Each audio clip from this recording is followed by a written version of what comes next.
This isn't what I had in mind at all, you know? This isn't like Michael said in Godfather 3. This isn't what I wanted. Remember that? I do. And he looked at Connie, and she, like, sat there, and then finally he gave her that evil eye, and then she, like, nodded. Yes, yes. Remember that? She said. Right. Yeah. Before so the is it okay to start the show? Yeah, it's okay. Go for it. Do it. Well, what was going on there? They were switching from program to whatever. They were switching our ability to monitor the programming there. So Josh couldn't hear the ID. Yeah. But then we got on. Everything's fine. Oh, God, is it soup yet? It's Friday, you bastards. Exactly. Movie star. Are you as Mel Gibson says you are? Mel Gibson used to be the star of Lethal Weapon. Now he's making movies about the crucifixion. People in the theaters are bound to ask, it was okay, but was it as good as Mad Max? Jesus Christ. Oi! Movie star. Free and the Pope give you 4 stars. Jesus Christ. Take a look. Don't see the film till you read the book. Jesus Christ. On the screen. Glad there was no heart scene. Jesus Christ. Deity. Finally got your name in variety. Jesus Christ. I'm dying over here. Are you as Mel Gibson? So I'm a little bit concerned about the way this... Who's sitting in that control room in the last minutes of a Hank show there when we do this crossover? I don't know. Because I don't ever know if the pot is open and Hank is saying, good morning to Neil, which I assume is like a cue to like come in and say, hey, Humper, how you doing? Whatever, have a great weekend, don't lose too much, and pray for the Patriots. And I don't know if I'm honorable, and obviously I wasn't. Right. So who's sitting in there? Well, who's controlling our destiny, huh? I don't know the names of these people.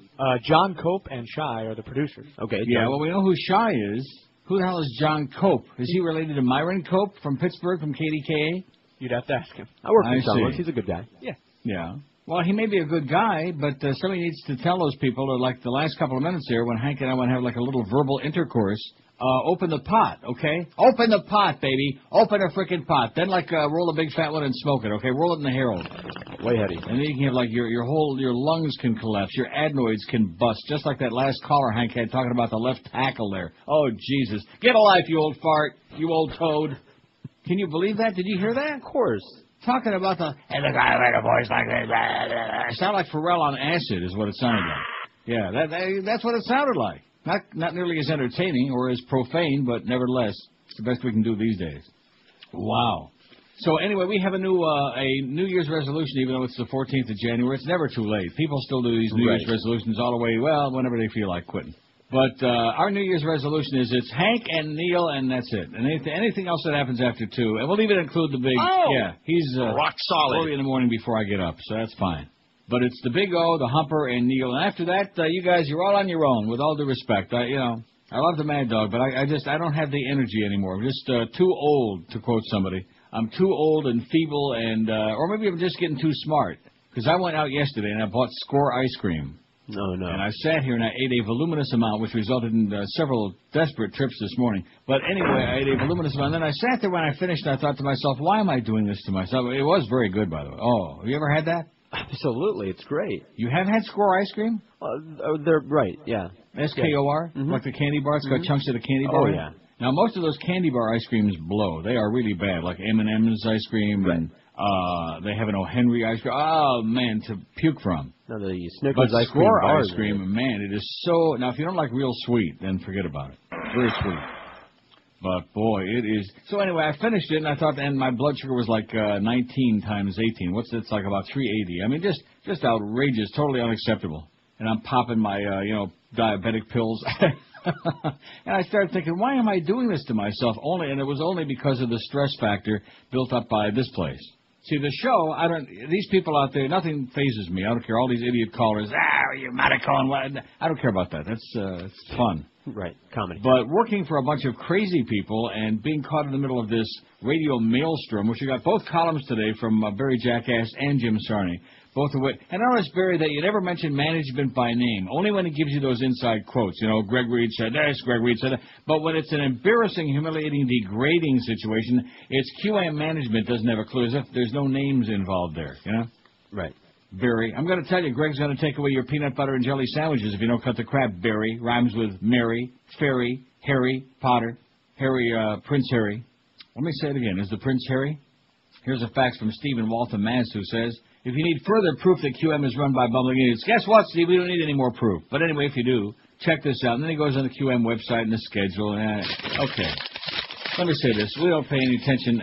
Even Josh Cordes has nothing to do with the QM website anymore, that schedule, any of that. Who's handling that now? Who can we rip and ask for on that? No one. That would be no one. Nobody. So how's this stuff getting on there? Nobody's handling it. So it's just there. It's there. It's not even perfect. there. It's been what? It's not there right now. What do you mean it's not there? Well, if you try to go there, it's shut down at the moment. I'm going to go there, girlfriend. I'm going there right now. WQAM.com. For the world. You can only, .com, okay. can only listen live, right? I'm on it. Yeah. Really, the I'm site? the man in town. Mm-hmm. There's, there. I got it. Yeah. There's Nick Saban, the man with no name, the man with no I'm voice. clicking on the schedule. This ought to... No, but the website's there. You said if you go there, it's not there, you just said, Josh. I was told that it was shut down. Well, that's right there. I'm looking at it. Well, what can you do? New man in town. The Dolphins announced Thursday that former Dallas Cowboys NFL executive and Joe Bailey will join the club as its new CE. Oh. How do you like that? They keep making just as many changes as QAM. Nobody knows who the hell's on first over there. It fits in like a glove. That's why they ought to stay on this station, is because although we really shouldn't be affording to lose all those millions we lose on the Dolphin broadcasts. By the way, speaking of that, I got an incredible inside story about the Dolphin broadcasts. I probably should hold it back. I've hinted at it over the years. I know. By the way, I know, Wayne. I know. The Dolphins, the Marlins, I know that whole real story there. I bet you the other NFL owners would be just shocked to hear that story, huh? Might lose their hair. What story But is that? anyway, what? What story are you talking about? I can't tell you on the air. Maybe I'll tell you off the air, or maybe not for the right price. It's a very scandalous story. It involves Wayne Huizinga. It involves the Miami Dolphins, the Florida Marlins, and WQAM, and Greg Reed. All of these things. And me, because I know about it. And nobody's supposed to know about it. But anyway, I just mentioned that in passing while you're working your negotiations there, okay, Wayne? Boy, is he ever slippery, man. Talk about slippery. You know, when you got billions of dollars, why do you have to, do dishonest things, you know? Why do you have to, play little games behind the scenes? But that's just the way some people are, man. Just larceny is in their heart, and it's a part of their part. It's in their heart and in their part. Worst TV actor or actress ever, we asked yesterday, is or was? We got a battle here, man. Now, see, I'm still on that Dolphin, on that QM thing on the website, which Josh insists it's not there. Well, it's there, so somebody's running it, somebody's doing it, somebody's diddling with it. Just we don't know who it is, right? Right. Now, see, I'm looking at my, look at that, we got a flat-footed tie. We better leave it on there for a minute. Uh-oh. Donald Trump and Tony Danza, 135 apiece. Chuck Norris, 120. Got a good race going. And Roseanne, an even 100. Come on, Tony. You can do it. Tony Danza, who was leading most of the day, and then Donald Trump passed him like he was standing still. Got a great horse race fixing story, too, as a matter of fact, from the New York Post. So Donald Trump and Tony Danza, 135 apiece. We'll leave that thing on there for another minute before I switch the poll to try to break the tie. The worst TV actor, actress ever. Worst. And actually, Tony Danza should win because Donald Trump's not an actor by trade. That's, they just don't like him. He's a character. And they just think the show is awful, which they're right about that. You're fired today. His ego ego's trip. Wooden as, oh, man. A tribute to himself that he... Mr. T83, David Caruso, 78, the man with orange with carrot top hair. Oh, Donald Trump just won. Okay, it's over. Donald Trump won. No, I don't want Donald Trump to win. Like I said, Tony Danza won. He's got 600 on my thing. Tori Spelling, 71. Bob Saget, 57. Saget rhymes with maggot. Hulk Hogan, 54. No kin to John Hogan, the great harness driver from New England, who my friend Derek is a very big fan of. Will Smith, 50. J.J. Walker, 49. Fran Drescher, 32. The nanny, Fran Drescher. All I can say about her is... Oi! Kelly Ripa, 31. David Hasselhoff's got... About 30, man. Bill Shatner, 28. Ashton Kutcher Koo, 27. Boy, he sure used to look pretty good, man. Ashton Kutcher. Not right now, not too much. I think it's too much of that comedy with that old girl, Demi. Yeah, too much comedy with the old bag. Right up against the door, too, no less. Ellen DeGenerate, 25. Anson Williams, 23. Eric Estrada, 21. Ray Romano and John Stamos, 19. Blackie, a black mark on poor John Stamos' ass. Donnie Most, 16. Hervé Villachez, Lorenzo Lamas, and Keanu Reeves each had 15. That is absolutely un-American to be saying those things about Lorenzo Lamas. And that's why that show went off there, because you didn't like him. That's right. I take credit. What was that show? Are You Hot? Who's Hot? Oh, yeah. On ABC. Right. Are You Hot? Or something. Something like that. He was one of the judges, and you didn't like him because you were jealous because you wish you looked like that. No, I don't. Yeah, well, like he used to look. Okay. Yeah. But do I have to be him? You're so full of crap. Andy Griffith, 14. John Ritter, 12. Mario Lopez from Saved by the Bell, and that show should rot in hell. He and Jerry Seinfeld and Suzanne Summers and Jaleel White and Danny Aiello and Buddy Epson, they all got 11. 11 seemed to be a big number on there. In fact, look at that. It's 11 after 10.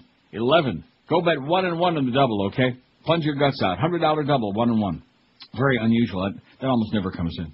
Angela Lansbury and John Revolta each had 10. Dons Johnson, 9. Freddie Prinz, 8. Wow, now, what was so bad about Freddie Prinz? They just don't like Ricans. Must be one of your people. They just hate the Ricans. I think it was Martin Short, Vincent D'Onofrio, 7. His brother Al D'Onofrio drives at Monticello. Bill Cosby and Alan Thicke each had 6. Meredith Baxter. We'll have Meredith Baxter on our beaded curtain today, by the way. A little bonus picture. She's not the main attraction, but she's bubbling under with an old booby picture. Meredith Baxter, who used to be Meredith Baxter Bernie, and she was in that show Family. Isn't that what I told you yesterday? That's what you told us. After I made a mistake. But it's Murray Tyler Moore, 3. Dick Van Dyke, 2. Kate Jackson's got a pair. Henry Winkler, 1. I bet she's got a pair, too. Max Baer, 1. Jodie Foster and David Burney each have the big. Oh! Poor Jodie Foster. Dr. Elector. Now, how could she have no votes if they paid attention to the question? Right. She's bad. She is. Although John Hinckley likes her a lot. Yeah. I think we ought to let him out on the weekend to visit Jodie Foster. What do you say? All right. Yeah. And by the way, Mad Dog, just all right. Come on. See, when we get to those stories, which we will after the break, the stories of Barry Jackass and Jim Sarney, it's just everybody is full of crap. That's the way I look at it. And, of course, who am I going to believe? Would I ever believe the company? No. Would I ever believe the underlings, the flunkies? No. Would I ever believe Greg? No. I mean, that goes without saying. You talk about the champion liar. Wow. If this guy told you it was Friday, you'd pick up the morning paper and look to see what day it was on the paper. But anyway, it's 12 minutes after 10 at 560. WQAM would like to see, nice to see that Fat Boy and George are bonding again. Got you involved with a new client there. That's good. See, he's working on your behalf. He's working feverishly to try to make you a few extra stuff for them before they to compensate for stabbing you in the back and trying to get you fired with Matty Bell and another crew of misfits. And of course, Clarence, who admitted this morning he wants the Beast on the show. 10:13 at 560 WQAM. Neil Rogers. God. Sport home by day, but by night, a couple of Jews on a mad search for spirits and free food. They say this place is haunted. Ooh. Yeah, but they got good food on top. Welcome to the Lighthouse of the Death Bed and Breakfast. Our soup of the day is oyster beef. We're the guys from Paranormal. We're here about your ghost. Oh, do come in. Your table is waiting. Sure. Make room. Wow! Look at this dirt. It's creepy. Who cares? I'm hollishing over here. Ow! Just set the equipment up over there and go look for a ghost or something. I got to order a meal here. Okay. Waiter. Yes? I'll have the oyster biscuit. Ooh, an excellent choice, sir. And as we always say around here... what's that? Boo. Hey, Mo. What? I think I saw a ghost. Yeah, how about that? Your soup, sir. Thanks. Did you see that? It's an orb. Probably just dust. Now leave me alone. I'm eating over here. How do you like that? An oyster just bit my nose. Why, you... No, the wall is moving. Shut up, you moron. Can't you see I'm trying to finish my soup? I can't enjoy my meal. Will you pipe down your mud pantaloon? What's the meaning of all this? You were invited here. Now, see here. I think I know who's at the bottom of this Kazarai. I'll just pull the mask off his face. Why, it was Greg Reed all along. Well, and I would have got away with it, too, if not for you meddling mumsers. That makes no sense. Yeah, I know. Speaking of meddling mumsers, 20 after 10. Oh, and so the guy Stephen Waltham asked, if you think it's bizarre that the schedule is screwed up on our website, which nobody looks at that thing anyway, it's a joke. Here's the schedule I have in front of me for today, the program schedule. This epitomizes, I got two things, okay? Most people only have one thing, but I got two things. It's good to have a spare. Yeah. Well, let's see. The first one, I'm going to play a little audio to give you an idea of what's going on here. I played this for Clarence this morning, who was in there schmoozing around instead of making up a new schedule, which he should have been doing. Listen to this. Bark hard, bark loud. It's the Mad Dog. Weekdays from 4 to 7. Sports Radio 560 WQAM. Miami, Fort Lauderdale. Yeah, right. Likely story. And I guess I'm not going to be playing that one. We don't know who's on anywhere. I'm not going to continue embarrassing myself and indulging, Clarence and Muff and Greg and these people. Whatever you got on, okay? Let us know when you figure it out. Schedule today says the Big O 5 to 7, the Humper 7 to 10. And by the way, Hank, I'm delighted to, have verbal intercourse in the morning if they would open up the pot. You got to tell them to open up the pot, because if you say good morning, and I'm not being antisocial, it's just you can't hear me. Because we have a bunch of lunkheads running that place. Neil Rogers 10 to 2. It says we're back to our 10 to 2 and loving that part of it. Then after that, it says Howard David 2 to 4, Jim Manditch 4 to 7, TBD to be determined 7 to 10, which is unsatisfactory, and then Eddie K at 10. How's that for a schedule, huh? And this isn't the one on a website somewhere that we know is always wrong anyway. This is the schedule for today for us to promote on the air. How do you like that? I'm eating my bacon now. Promote it twice. Josh I is think going we should for a just brownie. play that. What? Josh is going for a brownie. I feel left out. No, they're actually like graham crackers. Really? Well, I like graham crackers. In fact, I like graham cracker ice cream. You ever had that? No, Graham that sounds cracker good. ice cream? Yeah. That sounds good. With everything. Now there's ice cream with everything. Right. I've had ice cream where I sprinkled golden grams in it, which was really good. Right. Well, you don't have to do that anymore because now you can buy it. I'm not. No more ice cream. No more of this QAM stress eating for me. Even by long distance, they're destroying my life. All you grave robbers, Greg, blow out your ass. Okay, get lost. Get away from me. It's a debilitating place. I think that they're contributing to a hostile environment, and they ought to be sued. Don't you? Oh yeah, definitely, Thomas. It's a lawsuit. Anyway, here's the poll today. We don't have any names on. Well, George put Jesus Christ on there. Right on. Jesus if you could meet any one famous person throughout history, who would it be? I want to ask him if I was right about all this stuff. And George put Jesus Christ. Right. I've thought about it. I mean, I think it's an interesting question, and we've done stuff like that before. It's not original. It's, But if you could have, like, lunch, we're not talking about sex now. Whose bones would you like to... Nah, forget about that. Well, don't forget about it, but set it to a different time zone. But this is about who you'd like having dinner with or spending an hour or two with. Somebody famous from history that you think would be really interesting and fascinating and palpitating, whatever, Since it's a fantasy, we can speak their language, right? Whatever it might be. Whatever you want. All right. Yeah, and? Oh, because, like, if you wanted to, visit with Alexander the Great, for example, you want to be able to speak Greek. See, there you go. It's not even 10:30 and you're already talking Greek. See what I mean? I mean, some people are one-dimensional. So all they know is... Rectum. Yeah. I think Matty Bell had a point about you. And Dwight Lauderdale. Hey, Dwight, they're talking about the ass on QAM again. Dwight, if you could meet any one famous person throughout history, who would it be? And I see a tremendous response, but we don't have time for that right now anyway. We'll get to a couple of names. George has got Jesus Christ and Alexander the Great. You putting Alexander on there? Yeah, I can do that. Don't be a geek. Write up the Greek. Carmela de Cesare, or we don't know. I have no idea. De Cesare. Who cares? That would be how you'd say it in Italiano. Carmela de Cesare. Oh, that's lovely. Isn't it? She's lovely. So I'm going to say that. She's lovely, too. And I discovered her, man, first. I had found her first. Like Brandon DeWilder said to Warren Beatty in Fall Down, I saw her first. You know what's funny is I already had a picture of her, but since I didn't know who the hell she was, I never bothered to send it along. Well, you can thank me now. Thank you. Carmela, and she, of course, was the girlfriend of Jeff Garcia, alleged, although Josh Cordes doesn't believe that because he thinks Jeff Garcia is gay. Yeah, I ain't buying it. Why? I mean, just because you buy into rumors. See, you're so easy. I haven't heard one Mickey rumor Mantle that was Jeff gay. Garcia How do you is like gay, that? I just made it up. Enos Slaughter was gay. Ted Williams was gay. Okay? I just said it. So does that make it so because a bunch of idiots say Jeff Garcia is gay? They're ugly rumors. And why is it ugly? So what if he is gay? No, it wasn't about a rumor. I just, I suspect. The hell? Get out of here. It wasn't about a rumor. Everybody and their brother says that. Especially on this radio station, man. Homophobe Central. That's all they know. Oh, this one's a fag. That one's a fag. I got news for you. If you knew all the fags that are playing professional sports, all these whole sports nerd things would just collapse. I didn't know the Big O was gay. There you go. Carmelo I didn't know the man. Will you get rid of them? I don't want to play those. Get rid of those things. They sound horrible. They do, but it continued. Anyway. Carmela was born July 1st, 1982 in Avon Lake, Ohio. She was Playboy's 2004 Playmate of the Year. And then it says show more. On IMDb, how they give you like a little line, it always says show more. Well, we're showing as much as we can on there, and believe me, is it up there? I didn't check. Let me take a look at the beaded curtain now and make sure Eric is on. Let's see. Click to visit if you're over the age of 75. I'm getting there. There she is. Wow. Holy cow. Man. And then there's woo! What was that show with Tony Dow and Jerry Mathers? Leave it to what? Anyway, don't say it. And then there's Meredith Baxter, too, with a whole bunch of booby shots. It's the one and only exposure she's And then ever that is the Supreme Court Justice is all, all stark naked.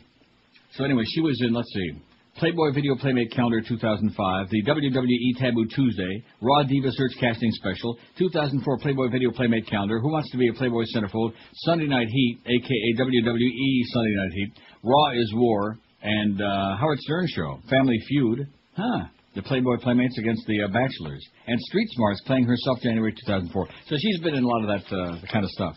You know what I'm saying?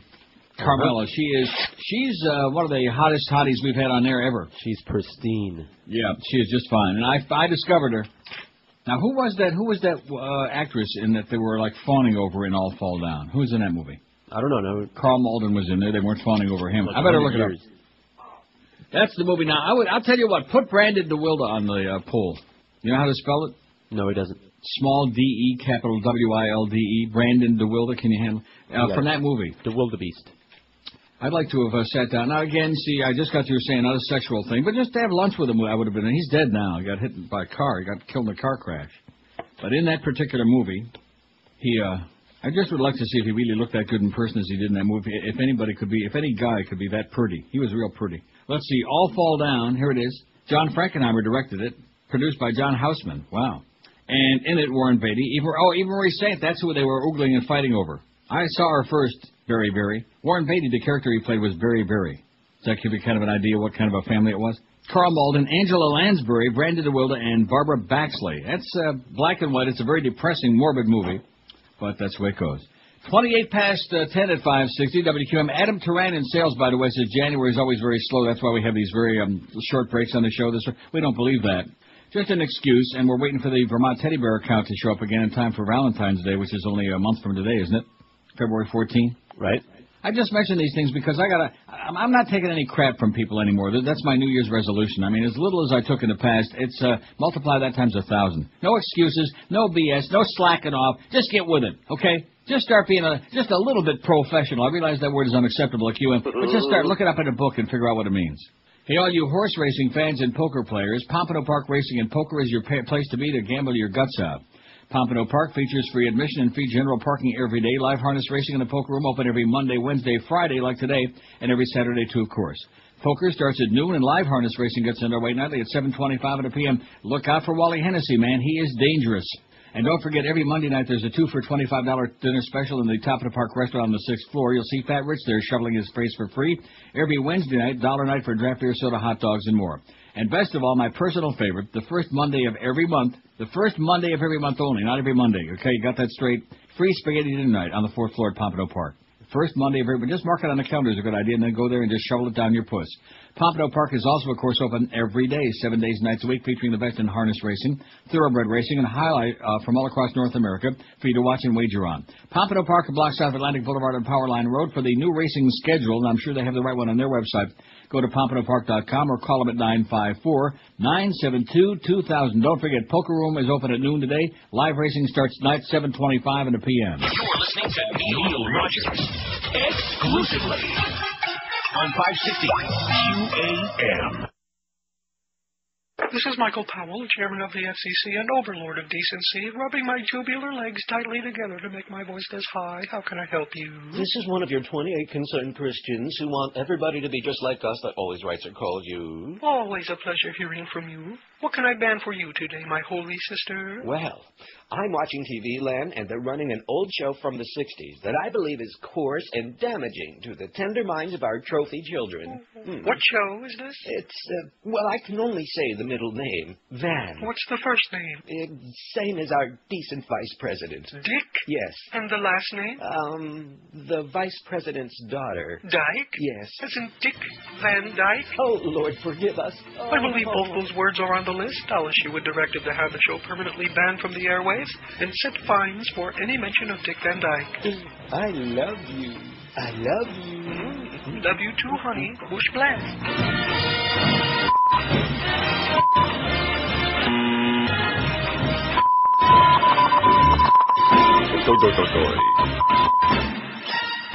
Twenty-seven to 11 at 560 WQAM. Anyway, here's a fax that's obviously from Maddie Bell. It says LK, but you know it should say MB on there. Okay. It says, it seems like you're trying to get Greg Reed fired. Oh, what a thought.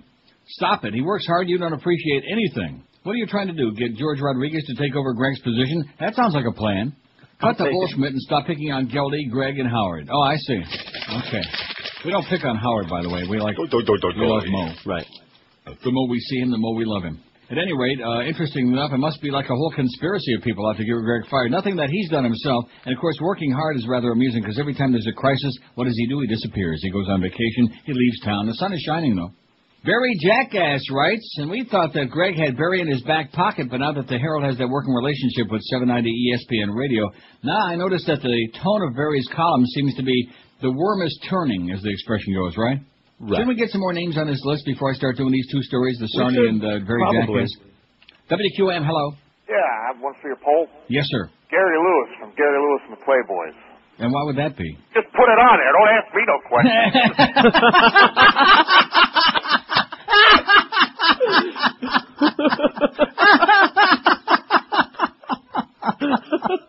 Oh, man. Oh. Better move fast, Josh. Put it on there, Josh. Serious. Yeah. Gary Lewis. I got another one, Michael Moore. There will be people who would like to meet him, maybe sit down for a couple of meals all at the same time. Oh, brother. WQAM, hello. Hey, Neil. Yes, sir. Got one for your poll. Actually, two. Okay. Bill Clinton and Hunter S. Thompson. Hunter S. Thompson. Okay, two good choices. Maybe you can have like a three-way dinner. Yeah, and maybe we'll smoke. Okay, have a great time. Okay, we don't inhale. 567. Yeah, let's get a few names on there, then we can get on with our appointed rounds here on with our business. Sure. I'll finish my bacon. I apologize for eating the bacon on the air because I try not to eat on the air like a slob anymore, like I usually do when I was down there. Well, I forgot. We had so much stuff going on, you know, before the show. We had a visit from Duff and a visit from Clarence. Yeah. Let's see. Here's a fact. Well, I'm just grabbing a fax here from. Didn't take long to impress Steve, whoever Steve is. He says, if I could meet any famous person throughout history, I would love to meet Carmela de Cesare. Wow. Please put her on and your poll, too. Yeah, thanks, Steve. Good taste. Yeah, put her on the poll. They'd like, when they see her, they'd like to meet her. Matter of fact, wasn't she on a poll when she kicked that girl? That's what the story said. Yeah. Don't start it with that Jeff Garcia rumor stuff again. Yay. Okay? It's not bad enough that Josh Cordes there keeps picking on poor little Jeff. I wasn't even talking about him. Well, that's what the story was all about. She was his she was his boyfriend. Okay. Oh, boy. Yeah, boy. That's what the audience is saying. Boy, oh, boy. Better take a look at Carmela. We're not exaggerating. No. I think you had the right word, pristine. Mm-hmm. Clean and pristine and as sweet as it gets, man. That's what every hetero guy wants right there. Even I'm very impressed. And I don't know how to discovered her. Nice going, Neil. Oh! Just like Britney Spears. You wouldn't know Britney Spears from Spears of Broccoli before I finally turned onto her with that Rolling Stone thing. Right. And it's the old fag, man. He's got the eye, the queer eye for the straight guy. Yeah, I'm the one who invented that crap. WQAM, hello. QAM. Hey, Neil, how about JFK before November of '63? Before the bullets flied. Okay, thanks, Pally. Thank you. JFK. Okay, I don't think you want to meet him now. WQAM, hello. Hi, Neil. How you doing? What do you got? Keith Richards. Keith Richards, okay. All righty. Okay, you got it. Oh, we're never going to top that first caller. That's my kind of caller. I like that. I like your altitude, pal. Don't ask any questions. Just put it on there. Let's just play that over and over. Oh, boy. That was good. WQAM, hello. I'd like to speak with Neil Rogers, please. Yeah, I bet you would. Who's this, Gary Lewis? Reverend Jones. Oh, is that who it is? Oh. Well, we don't want to speak to you. How do you like that? That's called tit for tat. WQAM, hello. Hey, I got a name for you, Paul. Yes, sir. Ted Williams. Ted Williams, before they froze his head. Okay, thank you very much, Pally. Ted Williams. In fact, maybe you can still speak to him, huh? Just mount the head up. Just go to lunch at a fancy restaurant and put Ted's head on the other side there where the other plate is. In fact, just put it on the plate.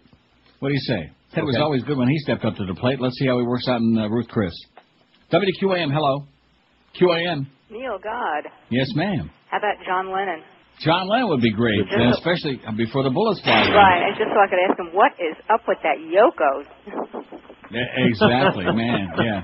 Maybe you could have bought him a pair of glasses, would have done him a big favor. Well, he already wore glasses. That was the problem. Yeah, but he wore those funky little, I don't think those are like real glasses, you know. Yeah, maybe. Those are like make-believe. Okay, thanks a lot, sweetheart. Have a great weekend. See, we'll get a million names on here now. John Lennon, not to be confused with the Lennon sisters. Jesus Christ is winning. Michael Moore's got 3, but Jesus has 21. See, you're the one responsible for that. Well, dragged all those Jesus Christers out of the woodwork again. 22 before 11. Here's our schedule for the rest of the day. Live and local. This is Sports Radio 560. WQAM. Steen was just an ordinary yeshiva student until that fateful day. Ouch! What's this? Some kind of radioactive spider? What am I over here, Little Miss Moffat? Indeed, it was no ordinary spider. And he is no ordinary superhero. He is Spider-Man! You want I should shoot spider webs out of my wrists? Hey, for 114 million opening weekend, I'd shoot gefilte fish out of my pockets. Spider-Man. Villains fear him. Women desire him. Hi, Spider-Man. I love your suit. Well, thank you. I got it wholesale with 2 free pairs of tights. I know a guy. Spider-Man, instilling guilt in the hearts of evildoers. Go ahead, take over the world. I'm sure you're making your poor mother very proud. Spider-Man, now showing in theaters everywhere. Would it kill you to go see it one time even? Speaking of Jeff Garcia, I just took a look at Carmella again. I just can't get over that picture. We ought to leave that up there. Well, all weekend would be good. Right? What a plan. But I think Josh ought to listen to some of the Chicago records. Why? And start thinking about Peter Cetera. Remember the lead singer? Well, he was the lead singer on a lot of songs. Right. They had several lead singers, Bobby Lamb. Over the years. But Peter Cetera was lead, and he was as swishy sounding and looking as anybody with that high falsetto voice, you know. And he's got like 85 kids. Neil Sedaka, there's another one for you. He never stopped having kids. Yeah, is there anybody any swishier appearing than, are you having a good time? I mean, he looks like he's going to float away. In the meantime, well, I don't know what his story is, but, man, he must have a little hetero in him because he's got 400 kids. It's a little, but it's busy. I see. A little something is busy. So just because Jeff Garcia may act, although I do think he's a fact. Now, here's the fact that says, hey, Neil, I thought the Mad Dog had signed a contract. Oh, well, here you go.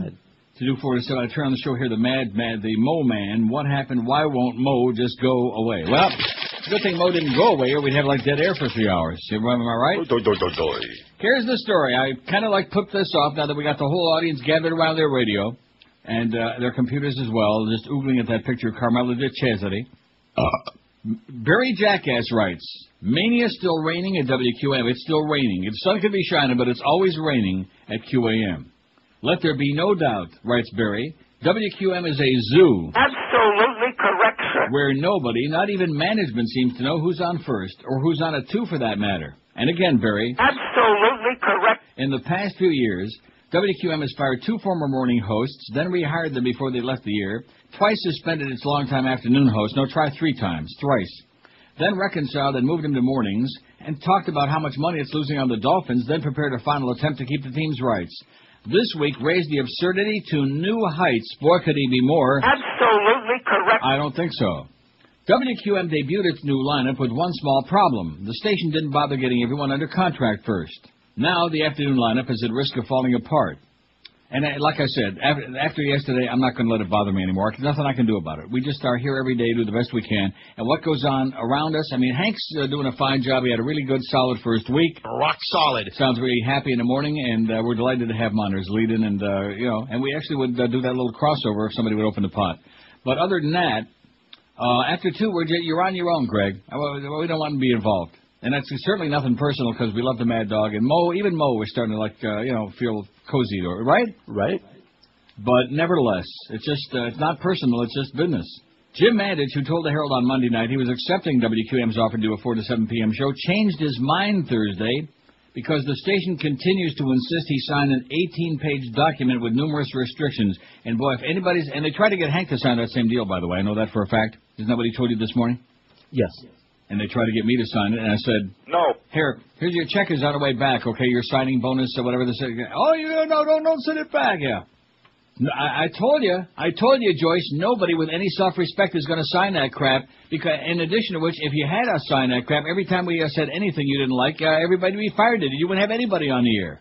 It exposes an incredible lack of understanding on their part of what this business is all about, of why people listen to Hank Goldberg, Jim Manditch, Neil Rogers, Joe Rose. So Thursday, Manditch declined to work the 4 to 7 p.m. shift, instead filled his former 2 to 4 p.m. slot under terms of an old contract that runs through December 2005. I was not able to work out a new contract with WQAM, Manditch said. The language was very onerous, so I will stay 2 to 4 for now. As a result, Howard Davided, who earlier was given the 2 to 4 p.m. slot, agreed to work 4 to 7 p.m. Thursday. Preposterous, he said off the air. Absolutely. David appropriately then played the Twilight Zone music to start his show. Manditch, meanwhile, indefinitely postponed. In fact, I got that on tape. Maybe I'll find that and I'll play like a few seconds of it. All right. Yeah, and I don't know, were you listening when we finished yesterday? They had technical problems in the control room. Did you hear that? No. And so they played the open for Mad Dog's show, and then there was like all this little bit of dead air, and then the music came on, and I thought, there's like a brawl in the hallway or something going on, and come to find out it was one of those very frequent QAM technical difficulties. Anyway, Manditch, meanwhile, indefinitely postponed the decision whether to stay at WQAM or move to 790 ESPN Radio, which wants him for a 1 to 4 p.m. show. Although the Dolphins are expected to hear a final pitch from WQAM today, the team is still moving toward a deal with 790, which would not want Manditch on the games unless he does a talk show for their station.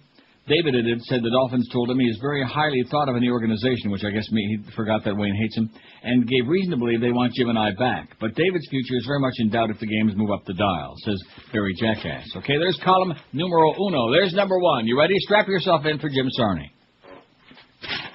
Let's see. Jeff, what does that say, in downtown Miami? Or Joel? Joel, it says, Neil God, Jerry Garcia, as long as he brings the brownies. Oh, that's bad. Don't be putting Jerry Garcia on that. Yeah, put Jerry Garcia on. I did, okay. yeah. You already did? Yeah, I'm trying to How about stay Jeff ahead. Garcia? Who? Now, Manditch on Jim Sarney's column. It's Manditch time somewhere. Sarney writes, more craziness at WQAM. Jim Manditch is back at 2 p.m. Howard David is now on at 4. Maybe the station should change its call letters, WCHAOS, WKOS. Then there used to be that KOS, Chaos Radio. Well, it wasn't a real station, but anyway.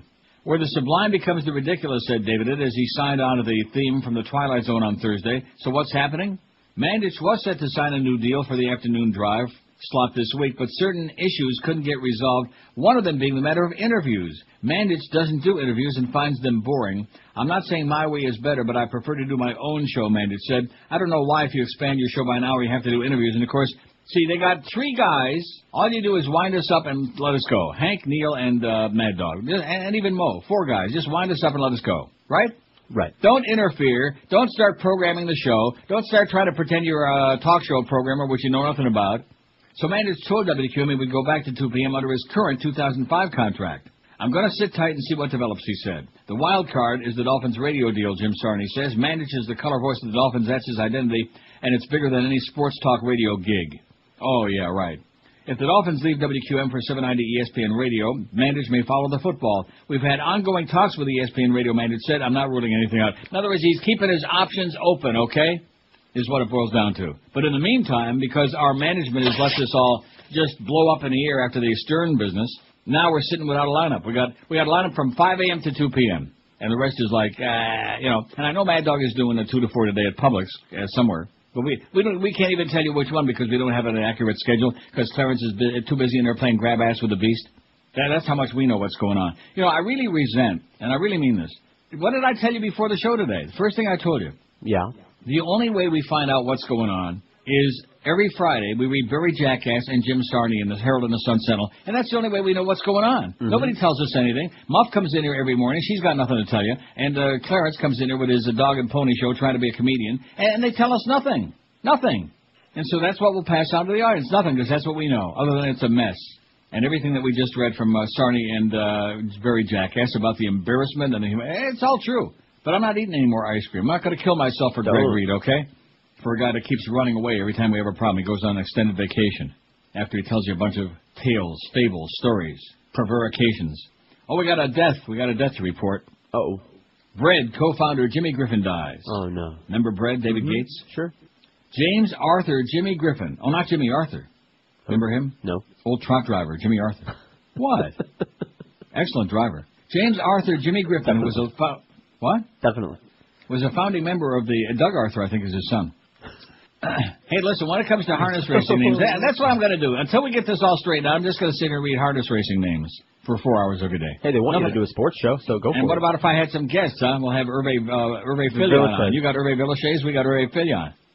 We'll have Jackie Lee call him a few obscene names on air. I still think Mo and Jackie Lee are the same person. Now, we love Mo now. Mo's all right. We don't love him, but we tolerate him. He's okay. He's okay. No, seriously, he's at least trying to... I'll say this. He's like the Ebenezer Scrooge of radio. Came in trying to get everybody fired that didn't, was obnoxious and disgusting, and everybody hated him. And now he's seen the light. He flipped his leg, he let his hair down, and he's at least got a sense of humor. Which when you work here, man, you got to have one. Now, let's see. Do I dare try playing some of this? Let's see what I got. See, there's nothing but spots. Those people that write about the format in the afternoon, they're right about that. See yourself.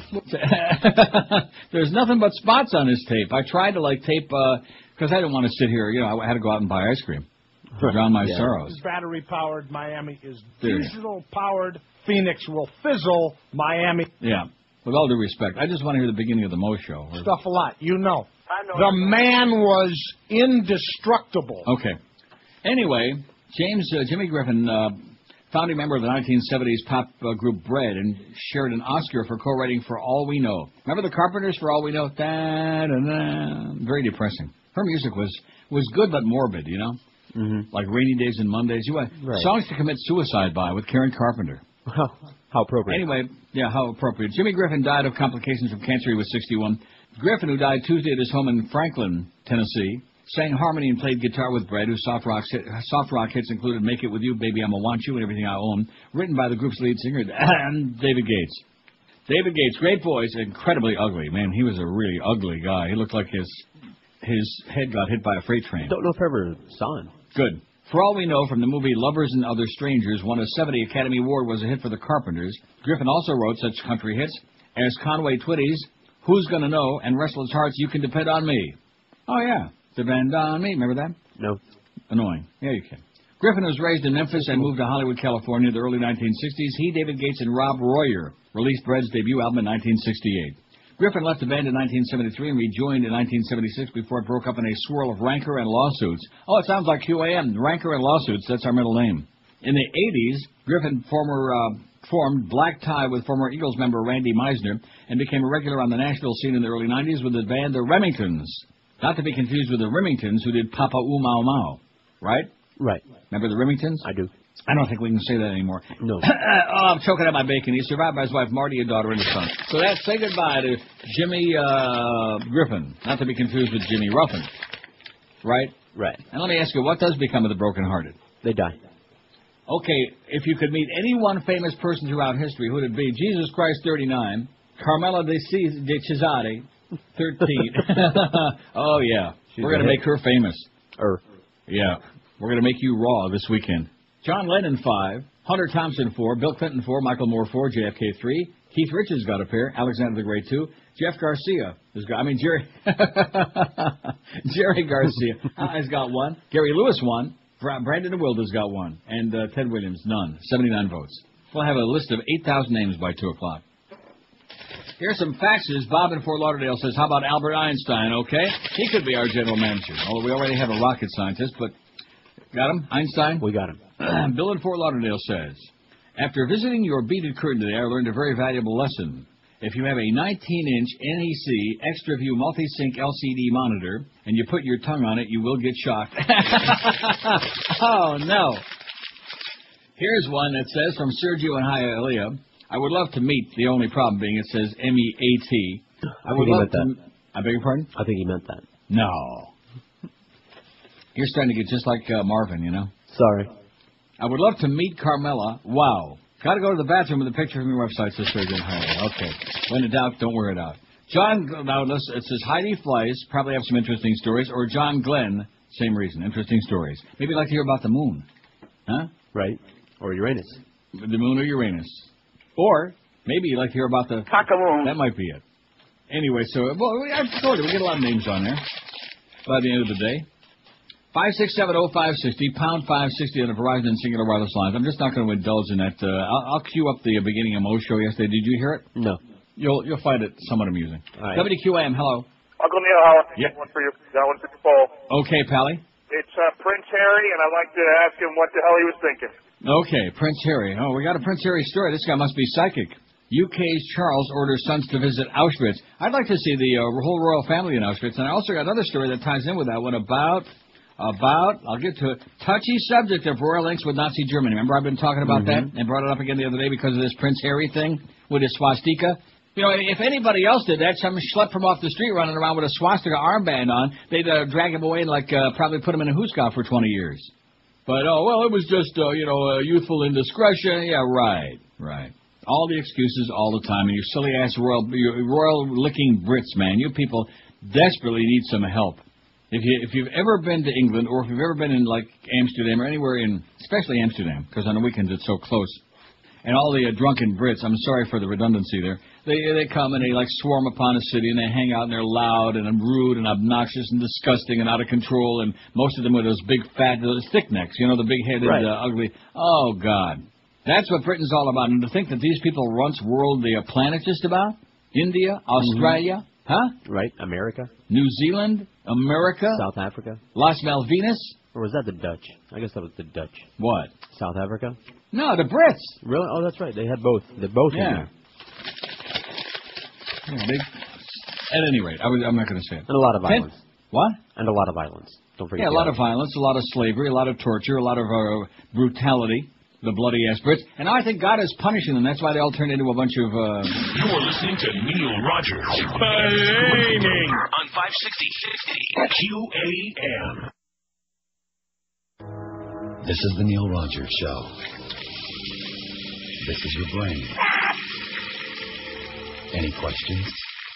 May 5th, Cinco de Mayo. A Mexican national holiday. Some stations are giving away trips to Cancun. Some are giving away trips to Mexico City. But we're bringing Mexico to you. That's right. We're giving away Mexican. Real live Mexican. Ay, caramba. We'll be smuggling illegal aliens across the border in the wheel well of the station van. Then we'll give one to you. Imagine your own personal Mexican. They'll wash your car, clean your house, pick your crop, anything you want. Because if they don't, you'll have them deported. Adios, amigo.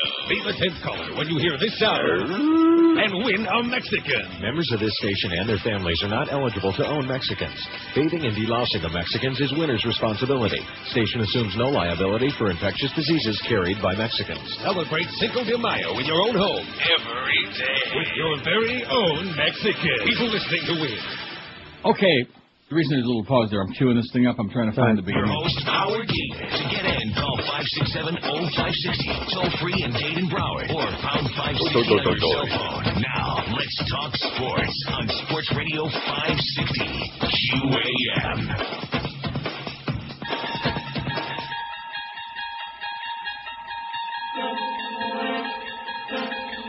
You're listening to WQAM, where this drive becomes ridiculous, where the unexpected is normal, where normal is never reached, where the sands of the hourglass never turn over, where man is an island, where the Mad Dog and Howard wait to find out if they're on foot or horseback. And when the smoke clears, you're in the Twilight Zone.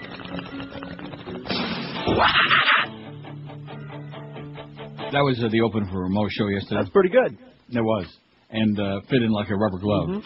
Anyway, so anybody that thinks that I'm exaggerating when it comes to Greg Reed and the Beasleys and Joyce and this whole thing, I have never seen such total disarray and such madness and insanity. And I guess it makes it exciting. I don't know. But I'm not eating no more ice cream to make them happy. You know what I mean? Here's a fax from Leonard who says, I'd like to meet a young Hitler so I could put an axe through his skull. That sounds like a good idea. Maybe you could ask him a couple of questions and then put the axe through his skull. Hitler, put him on there. Prince Harry would like to meet him. And maybe he will. Maybe he'll meet the ghost of Hitler at Auschwitz. Britain's Prince William has been ordered to join his tearaway younger brother, Harry. Well, what does that mean, tearaway? What is that? I have no idea. I've heard of Far Rockaway, but I don't know about Tearaway. I've heard of Tearaway jerseys. He's been ordered to join his Tearaway younger brother Harry on a private visit to Auschwitz, a newspaper reported today, as a scandal over Nazi regalia engulfed the two young royals. Harry, 20, provoked outrage this week when photos of him wearing a swastika at a costume party appeared in the British Sun newspaper. But William, 22, second in line to the throne, was at the same party and even according to the paper went along to help his brother choose the Nazi outfit. Oh, I didn't know that, did you? No. Oh, and here's that pyramid. Here's those pyramids of the Iraqi prisoners. They look just like cheerleaders. Anyway, so William helped them pick it out. Oh, I got to get to that next story, but first this one. Now their father, Prince Charles, who loves Clay Aiken, wants the pair to make a private visit to the Nazi death camp at Auschwitz in Poland to atone for their mistake, according to the Sun. A spokesman for Charles declined to comment. But royal sources refused to rule out the possibility of a trip, saying only that the pair would not join a British delegation at January 27th events to commemorate 60 years since the liberation of Auschwitz. The Sun reported the princes would visit the camp in the near future with a Jewish charity. The royal sources said while no such visit was being planned at present, any trip to Auschwitz would be private. The Board of Deputies of British Jews... Oh, the Board of Deputies of British Jews. Did you ever hear that? No. Wow. Sounds ominous. And by the way, we're going to break all records, I believe, on our website today. Okay. Thanks to me. Thanks to Carmela de Cesare. Carmela of... Caesar was her daddy. Okay. De Cesare. Right. Who's your dad? That's what that means. Caesar. In fact, a lot of guys out there, I'm sure, would love to. Caesar. And then... Buy something. The Board of Deputies of British Jews said it had not been contacted by the family, but welcomed the prospect of a visit. In light of this event, we'd welcome Prince Harry to show he is prepared to embrace education about the Holocaust, a spokesman said. Harry, younger son of Charles, the late Princess Diana, said in a statement he was sorry if he'd caused any offense over his poor choice of costume, but politicians have called for him to make a public apology. Both princes were roasted by Charles, but royal sources said their father thinks Harry's written apology was sufficient. Well, as usual, your big ears are getting in the way of any common sense penetrating your brain, Charlie, you idiot. Unlike the gaffe-prone Harry, William rarely puts a foot wrong and is immensely popular in Britain. And I'll guarantee if he was as ugly as his younger brother, he wouldn't be anywhere near as popular as he is. British and world media have rounded on Harry. This, of course, is a UK story. That's why they have this peculiar brand of English which they invented but they can't speak. The Australian newspaper carried the headline, Heil Harry, Prince Goose steps out of line, while Royal Nazi was splashed across the front page of the New York Post. Germany's top-selling Bild Daily wondered what Diana would have said. One of the paper's columnists had harsh words for the prince. You, third in line for the throne, hip and cool with a swastika on your arm at your party. You make me sick to my stomach as though I'd eaten rotten food. You make me spew. But how do you really feel? In Britain, the Daily Mail demanded a huge page one headline, come out and say sorry properly, while the tabloid Daily Star branded Harry the fool in the crown. The voice of the establishment at times dismissed his apology as feeble and said he had fallen in with a dubious group of self-indulgent young men who are apparently content with a life of pointless privilege. But the Duchess of York, Sarah Ferguson, who's busy with her Weight Watchers bullcrap, who herself has been relentlessly criticized in British media, defended her nephew, calling him a very good man. The Sun said the scandal could have been much worse. It said Harry had almost picked the black uniform of Hitler's SS, the brutal troops around the concentration camp. How do you like that? Yeah. So in other words, he almost showed up in an SS outfit, but he settled for the swastika. Now, you wonder why these Brits have got fascism in their veins? Why you got this Nazi thing as a part of them? Here's the real story. Touchy subject of royal links with Nazi Germany from the This Is London website. Linked by blood but twice divided by war, the royal family's relationship with Germany, its people, and its troubled history has long been a sensitive one, and one I'm sure they'd rather keep deep in the closet. The photograph of Prince Harry wearing a swastika has echoes of one especially disturbing incident involving the family, one which seared itself into the British collective memory, that the Duke and Duchess of Windsor meeting Adolf Hitler in 1937. The ex-King Edward VIII and his wife were known sympathizers of the Nazis and their policies, a feeling shared by a large number of British aristocrats who admired the way Hitler was dealing with the communists. The Nazis regarded the Duke, who had abdicated over his affair with divorced American Wallace Simpson, no kin to O.J. Simpson, as a potential ally and possible head of state for a subjugated Britain. But his flirting with Hitler's regime threatened to undermine years of work by the royal family to distance themselves from their German roots. The modern royal family was founded in 1840 when Queen Victoria married Albert of Saxe-Coburg, a German duchy. Can we say that? Not anymore. Creating the House of Saxe-Coburg-Gotha. I'm sure I'm pronouncing all that wrong, I don't care. Such was the ill feeling towards all things German during the First World War that in 1917, Victoria's grandson, King George V, an honorary field marshal in the German army, thought it prudent to renounce the German name and titles and adopt that of Windsor. And even though it's not in the story, let me say it again, the real name was Battenberg. It was a masterful PR exercise replacing the Teutonic surname with that of a quintessentially home county's town. His son Edward VIII once declared, "There is not one drop of blood in my veins that is not German." Both he and George VI were bilingual in German and English. They were bi. Throughout the 20s and 30s, the royals were steadfastly opposed to conflict with their ancestral fatherland. Indeed, George V's wife, Queen Mary, always maintained that Britain had backed the wrong horse in 1914, WW1. His son's meeting with Hitler threatened irrevocably to undermine the royal family's support among their subjects. It took the Queen Mother's steadfastness in the face of German bombs and her visit to the East End during the Blitz to restore public faith in the family. The Windsor's links with Germany remained a touchy subject, however. There was embarrassment in the 80s when Princess Michael of Kent's father, Baron Gunther von Rebnitz, was exposed as a former Nazi Party member and SS officer. Remember Baron Gunther von Rebnitz? No. I just like saying the name. Okay. Less well known is the fact that one of Prince Philip's sisters, Sophie, was married to Christopher of Hesse-Kassel, an SS colonel who named his eldest son Karl Adolf in Hitler's honor. Indeed, all four of Philip's sisters married to high-ranking Germans. The prospect of the former Nazis and Nazi sympathizers attending his wedding to the Queen meant he was allowed to invite only 2 guests. How do you like that? Okay. Let me say it again. You Nazi Brit bastards, you're not fooling me and haven't been fooling me for a long time. I'm on to you, okay? You're not fooling anybody. That's why you're all a bunch of pathetic drunks. Because you're trying to wash away your sins. Wash away your past. Cover up your German roots. And now the German people, see how they moved in different directions? Mm-hmm.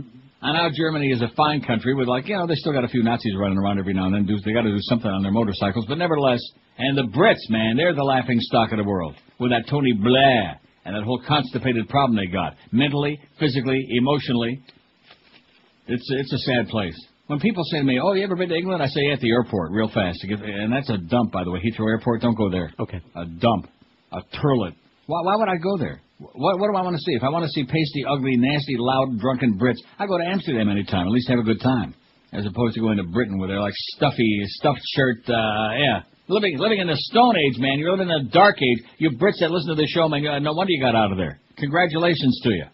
And now while I'm here, if I could just educate these poor bastards to cut that umbilical cord. This country's light years ahead of both the U.S. and Britain. Why the hell do they still got that damn queen on the currency? I've seen a lot better queens that could be on the currency here than Elizabeth, okay? My husband said. Oh, no, that was Eleanor Roosevelt. Oh. No, Queen Elizabeth, she don't say her husband said. Philip, he's kind of a disgrace. Here's the deal on the pool. If you could meet any one famous person throughout history, which could be somebody today, too, like our hot Carmela. Jesus Christ. In fact, wouldn't that be great on your turtle ice cream, some hot Carmela? All right. Jesus Christ, 60. Carmela de Cesare, 22. Bill Clinton, 9. John Lennon, 8. Michael Moore, 8. JFK, 7. Hunter S. Thompson, 5. Einstein, 4. Keith Richards, 3. Alexander the Great, 3. And then everybody with 1. We'll get now that we got that stuff out of the way. I mean, not that I don't have a big... Oh, I got that great story on the dope fixin' at the track from the New York Post. They got dope at the track now? They got dope at the track. I'll be damned. In fact, you might start hanging out there. You're listening to Neil Rogers on 560 QAM.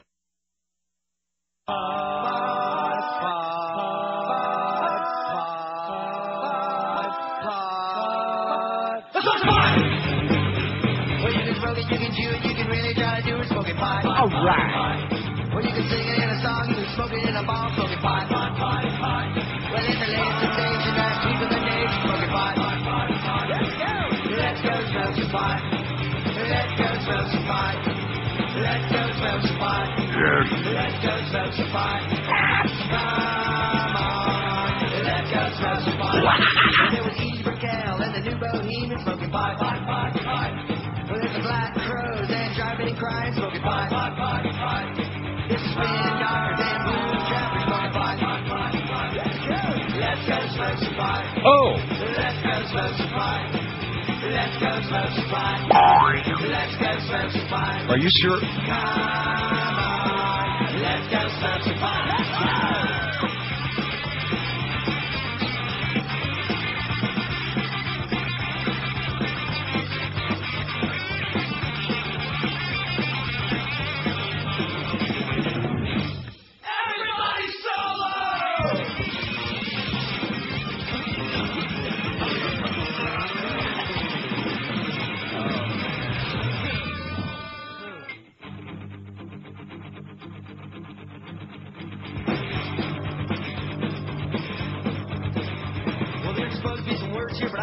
because I smoke too much pot. I went to Lollapalooza and everybody out there was smoking pot. I saw Blind Melon and the Red Hot Chili Peppers and Pearl Jam and Widespread Panic. Let's go smoke some pot! Oh! Let's go smoke some pot! Let's go smoke some pot! Let's go smoke some pot! Rock solid.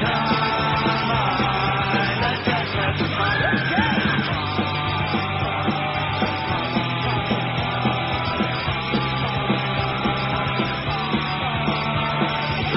I'm dying over here. 11:19 at 560 WQAM. It's interesting how something I've always told you. You put the pieces of the puzzle together, and then you look at the whole picture. For example, you look at the results of our poll.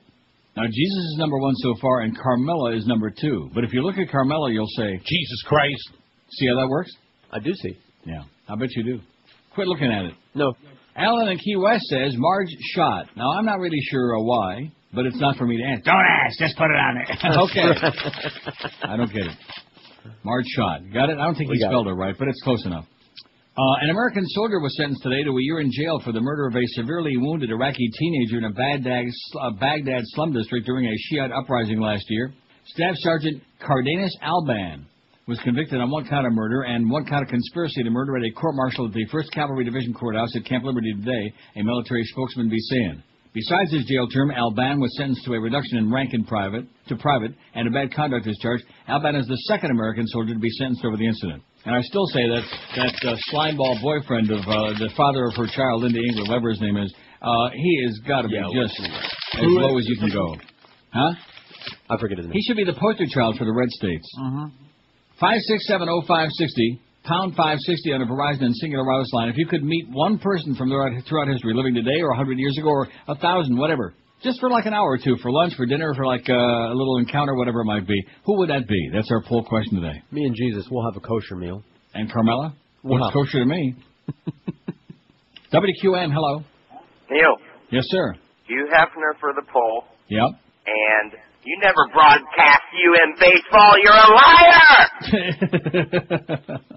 567, yeah, I just made it up. 5670560, pound 560 on the Verizon and Singular Wireless lines. WQAM, hello. Neil. Yes, sir. Yeah, I want somebody on the list. Yeah. Keith Moon. Keith Moon, okay, you got it, man. The Moon Man. Keith Moon. We got Keith Richards, Keith Moon. How about Keith Richard? Yeah. We already got him. How about Keith, who else do we know, Keith? Keith Isley. Right. One of the You met Isley him? brothers, sure. I never met him, but... No, I'm not talking about from the Isley brothers. I'm talking about from former PD over at Zeta. He was the PD before PD Bolger, as a matter of fact. One thing about Keith, he used to eat like oyster eggs or some bizarre, like before sushi became popular, he was eating that kind of crap. You know, stuff that was moving around on a plate. He's a bizarre guy. The late, great, and drunk Babe Ruth, somebody says. Babe Ruth would be good. Have a little chat with the Babe. Meet and greet. Go out to eat. 20 or 30 Coney Island hot dogs and wash it down with a few brews. WQAM, hello. Hello. What is the bell, Neil? Oh, is this Prince Charles? Yes, Neil. It's Yes, John Bonham on the bell. Prince Charles, when's the last time you had a good bowel movement? Yesterday. Yeah, well, go try to have one today, okay? Don't do it here on the show. You silly-ass Brits, man. You're an embarrassment. No wonder. You wonder why America's become what it is today with all these Puritans and these backwoods kind of mentality? Trace it to our roots, baby. The Brits. The Brits give me the Schmitz. In fact, that probably was their name was Schmidt. You know what? As in Helmut Schmidt. WQAM, hello. Hey, Neil. Happy Friday to you, bro. And back to you. In fact, I think the Brits put 4 of those letters in Schmidt. Yes, sir. I got a couple of things for your poll, man. I got Carmen Electra. Carmen Electra and... Jim Morrison.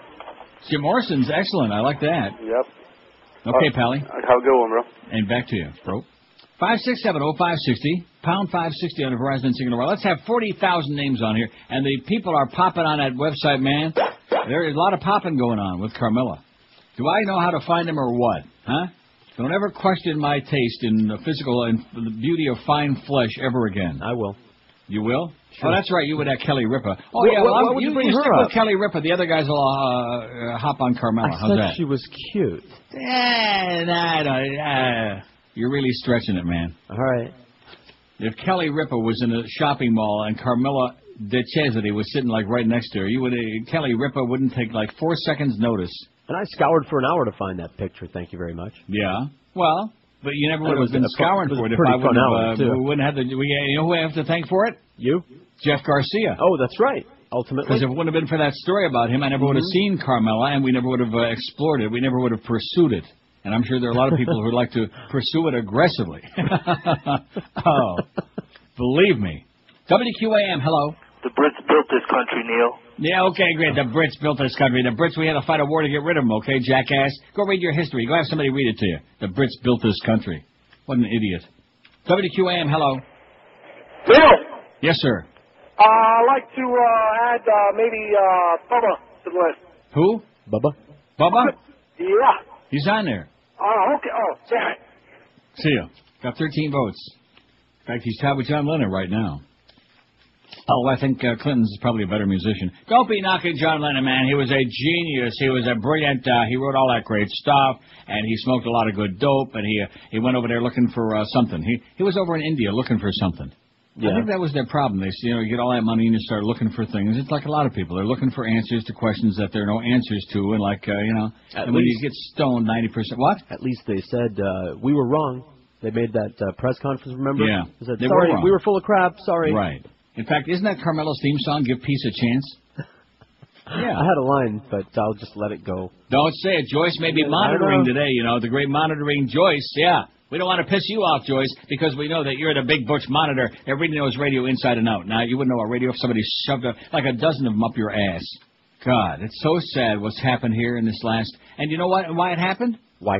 Because a series of mistakes were made, okay? And I'm the one guy that told you, okay? I'm the one guy with the balls and the perspicaciousness to tell you, and have told you for like the last 3 years, once you break the egg, you can't put it together again. Once Humpty Dumpty hits the ground, bada bing, that's the end of that. And you can just see the mad professor in there, a.k.a. Greg Reed, trying to, with crazy glue, trying to glue the pieces of the puzzle back together again. Crazy glue? Yeah, Crazy Glue. It's named after him, right? It's a perfect fit. Now, the good news is the Humper, and I'm so delighted you told me that his lawyer and they made sure they got all of that stuff out of that contract they wanted to sign. Because I was waiting. I didn't want to make any judgments, but I know Hank better than that.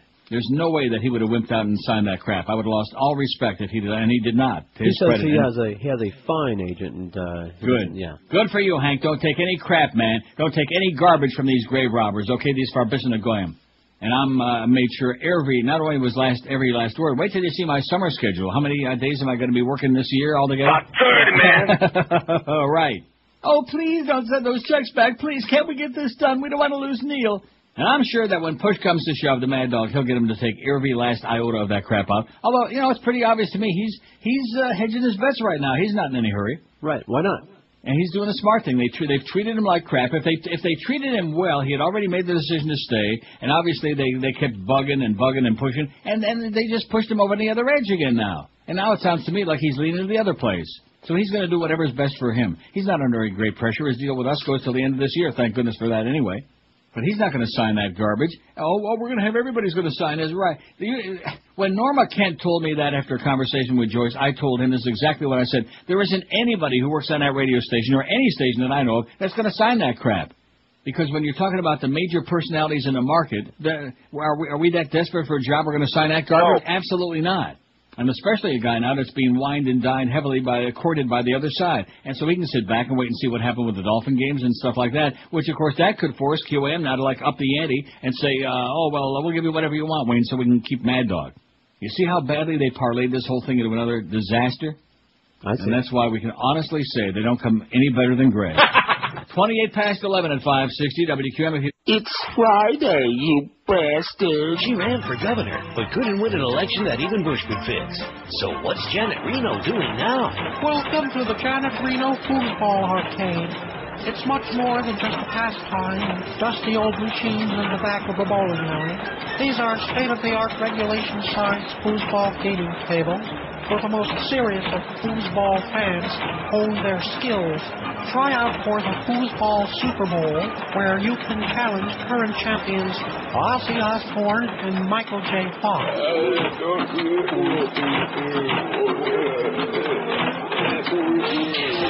Or just relax in our dining area with nourishment provided by Shakey's Pizza and Steak and Shake. Top your meal off with a creamy shaker pudding. Your children will be amused by the broken animatron puppet of Don Shula. I love stem cells. They love me.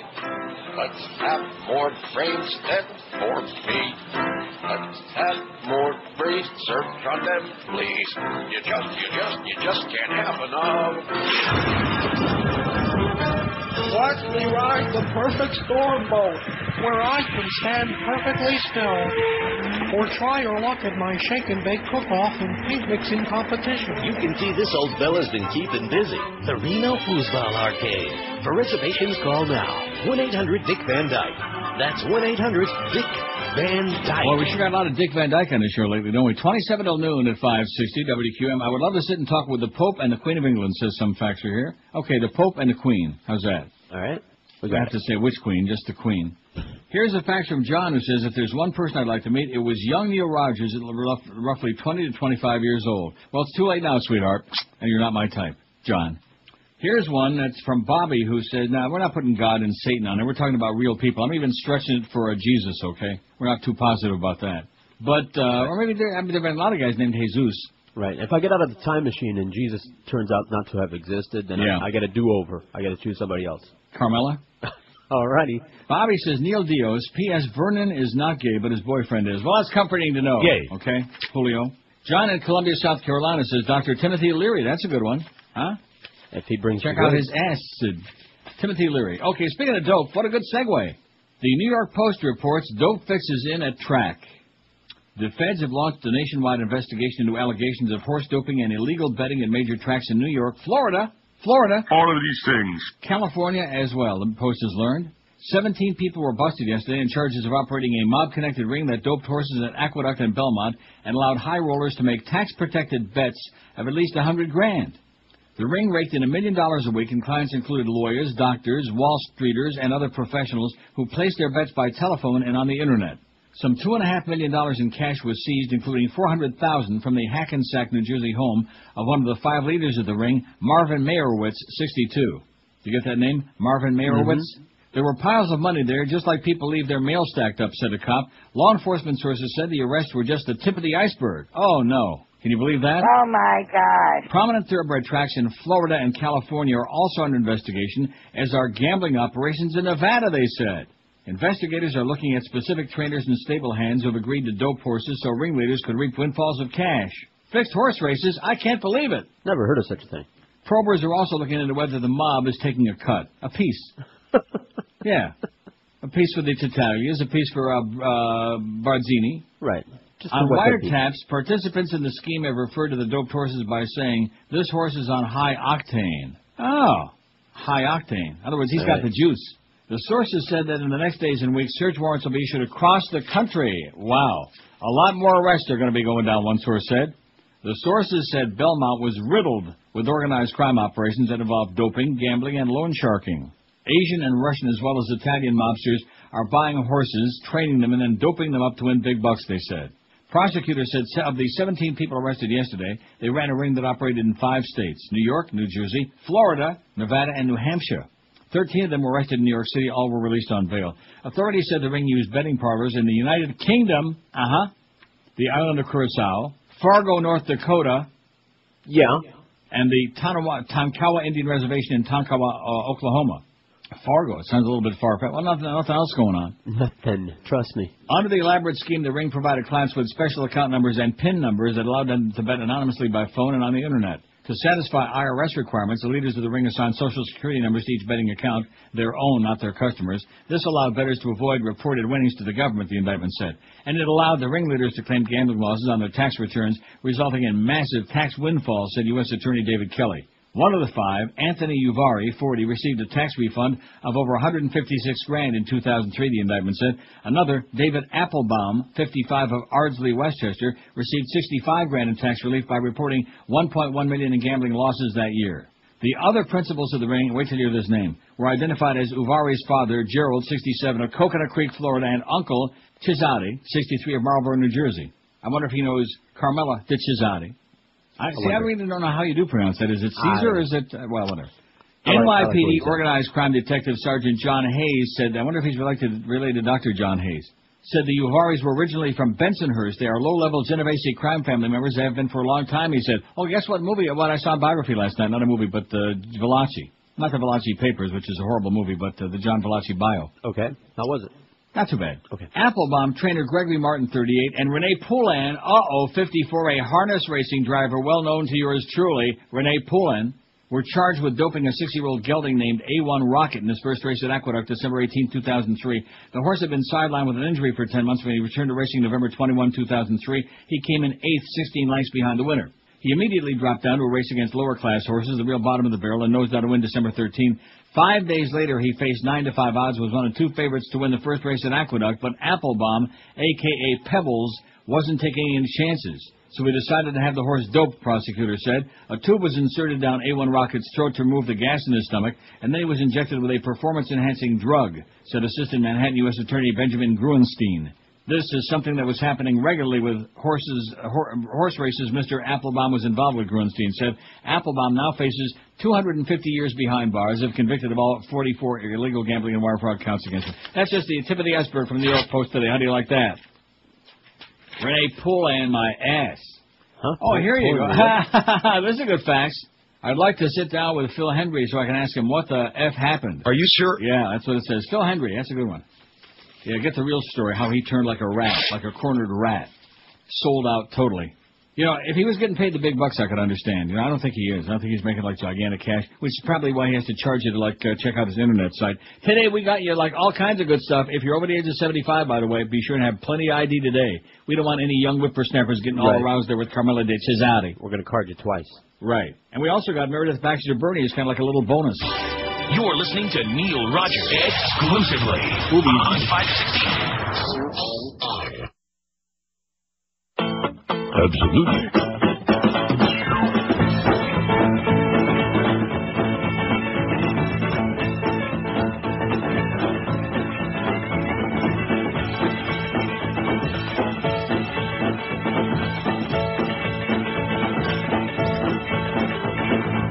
You like boobs a lot? Yes, I like boobs a lot. Boobs a lot, boobs a lot. Gotta like boobs a lot. Really like boobs a lot. Gotta like boobs a lot. Boobs a lot, boobs a lot. Gotta like boobs a lot. Down in the locker room, those three boys eating down the locker room with all that noise. Singing, do you like boobs a lot? Gotta like boobs a lot. Boobs a lot, boobs a lot. Gotta like boobs a lot. Do you wear your jock a lot? Yes, I wear my jock a lot. Got to wear your jock a lot. Gotta wear your jock a lot. Jock a lot, jock a lot. Gotta wear your jock a lot. Got to wear your jock a lot. Gotta wear your jock a lot. Down on the football field, you never can tell what a heel can feel, so you gotta wear your jock a lot. Chocolate, chocolate, gotta wear your chocolate. If I had a tag along, if I had a tag along, if I had a long tag along, if I had a long tag along, if you like boobs, I tag along. Baby, boppy, boob, gotta like boobs, boobs, boobs, gotta like boobs, big and round.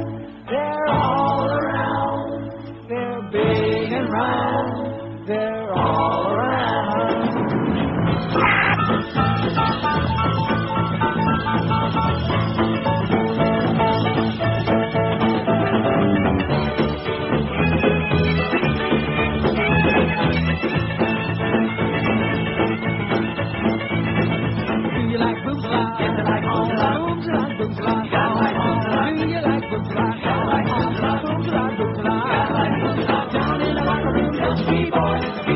With all that noise, do you like boobs a lot? Boobs a lot, boobs a lot, boobs a lot. Gotta like boobs a lot. Do you wear your chocolate? Yes, wear your chocolate. Got to wear your chocolate. Gotta wear your chocolate. Got to wear your chocolate. Gotta wear your chocolate. Got to wear your chocolate. Gotta wear your chocolate. Down on the football field, you never can tell what a heel can feel, so you gotta wear your chocolate. Gotta wear your chocolate. Got to wear your chocolate. Gotta wear your chocolate. If I had a tag along, if I had a tag along, if I had a long tag along, yeah. If I had a long tag along, if you like boobs a lot, tag along. If you find the boobs a lot, boobs a lot, boobs a lot, boobs a lot.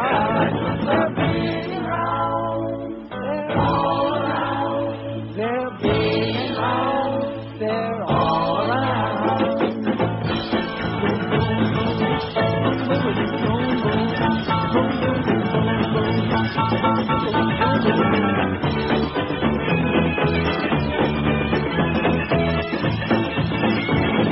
As Faye Dunaway said in Network, I think we struck a mother lode with Carmela de Cesare.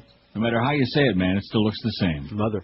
We are getting a response on that website. And, of course, you know, all of these desperate, real super horny, can't get laid in the whorehouse kind of guys that have all these, like, links to each other, and they're like, go see this picture, and you better check out this site. Well, you know that those are, like, by the end of the day today, we're going to, like, a record-breaking response on there. Eric might even actually make, like, $2 or $3 by the end of the day. I doubt it, but he might. So there you go, fat boy.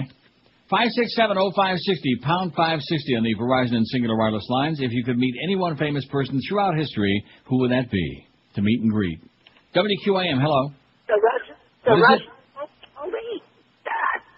What was he squeaking? I don't know. Sorry, I was choking on a cornball. Oh. WQAM, hello. QAM. Yeah. God. WQAM, hello. What happened here all of a sudden? I think they're all on the internet. I think so. I think I've been hitting on that too hard, so to speak. Just give it a rest, okay? Just give her a rest for a little while. Let her heal up. WQAM, hello. Neil. Yes, sir. On the beat of curtain yesterday, did she take a razor to that thing or what? WQAM, hello. I'd like to talk to Hank Goldberg off the air. WQAM, hello. Mentally, you don't run the country. WQAM, hello. Oh, brother. QAM, hello. Neil, what's happening, buddy? How you doing, Pally?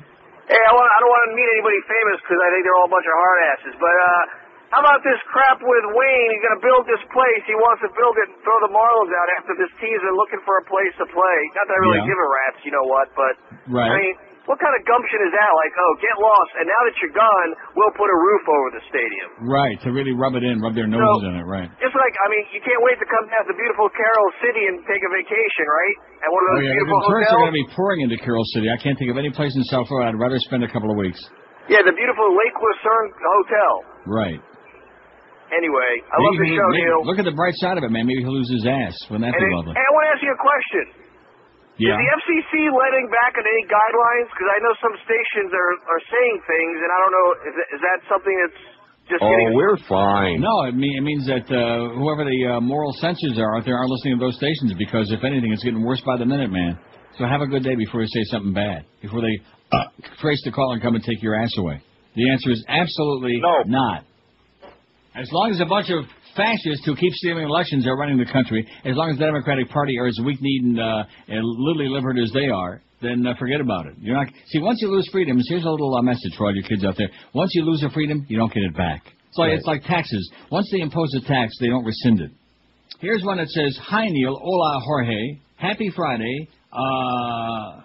Hoyens." Is that what they call it? I don't know how you pronounce that. I don't know. The thing that they say is the size of a Volkswagen Beetle. I don't know. Huygens. Oh, Carl Sagan and Werner von Braun. Oh, that's good. Yeah, what the hell is the bit we got with Werner von Braun? The Tom Lehrer bit. Which one is that? I don't know. You've only ever got it on a CD or something. Get out of here. I've never actually held that bit in my hands. Come on. You pull it out of your butt, the Werner von Braun. Werner von Braun. Right. It's about the Rockets. It is? Yeah. Cleveland Rockets? Carl Sagan and Werner von Braun. That's with AW, by the way. Werner von Braun. Oh, let's just spell it however you like. This is from the Chronic of Cocoa in the heart of the Space Coast. Well, Huygens, or whatever they call that thing. It's done its thing, and I really couldn't care less. I'm way beyond that stage. Okay, let's worry about what's going on this planet right here. Although there are a lot of folks who say, well, I'd like to find someplace else to crawl around on, because this is getting kind of scary over here. Mars is looking good. Yeah, it's starting to look a hell of a lot better every minute. WQAM, hello. Hey, Neil, what's going on? How you doing, Pally? I'm doing great. It's Friday. Hey, George. Yo. I got a male and a female for the list. Okay, excellent. The male is Jimi Hendrix. Jimi Hendrix, okay. I'd like to try some of his good drugs and watch him play. And the female is Dorothy Stratton. George will know who that is. She was a Playmate of the Year in 1980 or whatever. But, okay. And I'd like to say something to combination. Yeah, I'd like to say something to everybody in South Florida, and especially Joyce over there at corporate. May Satan bless you. Okay, Pally, good thought. Yeah. You're going to rot in hell, Joyce, I'm telling you that right now, man. You're going to be burning and twisting just like Linda Blair. You're going to be spewing all kinds of green spew. That's the way it goes. The Lord will punish you, man. He works in mysterious ways on the earth, but boy, when you're down under there, man, burning and twisting, and your soul is like on fire. Your soul is on fire. Kind of like those guys who are looking at Carmela today. Their soul, there's something's on fire. Speaking of Jimi Hendrix. Now, ¿quién es más macho, Gabby Hayes or Purple Haze? Who? Gabby Hayes. He was in the Roy Rogers show, I believe. Maybe it was Hopalong Cassidy. He was his sidekick. He was like the bird, I think, Hoppy. Roy who? Firestone. If you could meet any one famous person from throughout history, what would it be? Just for an hour or two, for like dinner, cocktails. Jesus Christ, I'm not saying a word, okay? Jesus Christ, 93. Carmela de Cesare, 36. Who's that, you might ask? And well, if you just tuned in, you better hop on if you're over the age of like 145 and you got plenty of documents to back it up. Carmela de Cesare, she's our beaded curtain. She's a feature today with little bonus coverage there, little bonus footage and boobage from Meredith Baxter, Bernie. Bill Clinton, 30. Bill Clinton's got... About 30, man. John Lennon, 19. JFK, 15. Einstein, 14. Not to be confused with the guy that's running this place. Michael Moore, 9. Hunter S. Thompson, 8. Hitler, 7. Heidi Fleiss, 5. Jim Morrison, 4. Carmen Electra, 4. Ted Williams, 3, and his frozen head.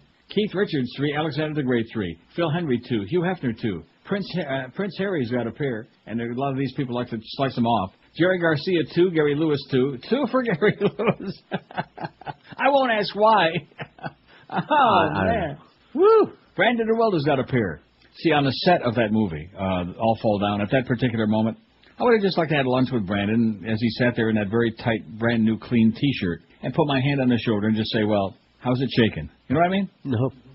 Think about it. Maybe I would have had to see the movie. Yeah. The Queen won. Marge Schott won. Actually, it's very depressing. It's morbid, but it's worth seeing that movie. The acting is really good. John Glenn won. No votes yet for Timothy Leary, the Pope, Babe Ruth, or Keith Moon. Nobody wants to meet Il Papa. What's that all about? Yeah. I mean, a silly guy with a bad beanie and a dress who I would say the Walking Dead, but in his case more like the Squatting Dead. Dominus. The Pope. Oh, my God, you hear what he said about our Holy Father? Yeah. Yeah, one day he was just some silly-ass Polak, and then all of a sudden they blew a bunch of smoke, and now he's like, got all the answers, man. It is as it was. Yeah. He gets the number to the, that bat line. He's got the bat line to God, baby. He's got that red phone. That's why Batman ain't on anymore, because once they lost it. In fact, you notice there were 2 matching red phones. The commissioner had one, and then, of course, in the Batcave was the other one. Right. The Bat phone and the Batmobile. And they had the Bat-Doe. Right. Herb Pease spreads to Matt from the Ashland, Oregon Daily Tidings. Now, Matt who? Damon. Got it from Jude Law in that movie. That short Jude Law? Yeah, the one that's about 3 feet tall.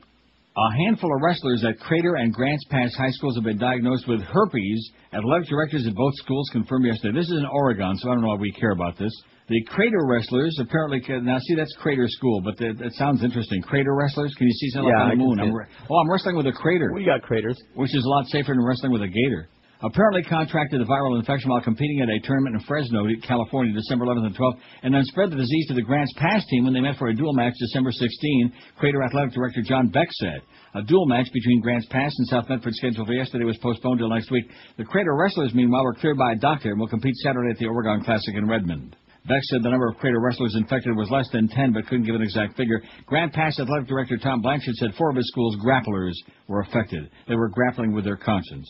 The wrestlers are thought to have contracted the infection caused by herpes simplex virus 1, commonly known as oral herpes. The virus usually features lesions or cold sores on the lips, nose, and surrounding areas. It has no cure, and as much as 80% of the American adult population may have the virus, including me, with more than 500,000 new cases being detected each year, according to the herpes.com website. Yeah, I had it in 1975. I had oral herpes. That's 20. That's like, how many years ago is that? About 30, man. Yeah. How'd it go for you? Bad batch. 5670560. Pound 560 on the Verizon Singular Wireless line. Just walk away. Jay has the facts here. Says, my vote for your poll would be for Neil Rogers. The reason I would love to ask you is, what the hell were you thinking when you decided to re-sign with the extremely unstable, unbelievably chaotic QAM? Obviously, your blood sugar must have been elevated to dangerous levels today, resulting in your poor decision. Actually, I changed my vote. I would choose Greg Reed because I'd love to know how he maintains employment while performing his duties so inadequately. Oh, that's phrased so well. He should do seminars on this subject. A lot of people would like to know his secret. Let's put Greg Reed on there. People would just be amazed to find out how it is, what kind of pictures he's got.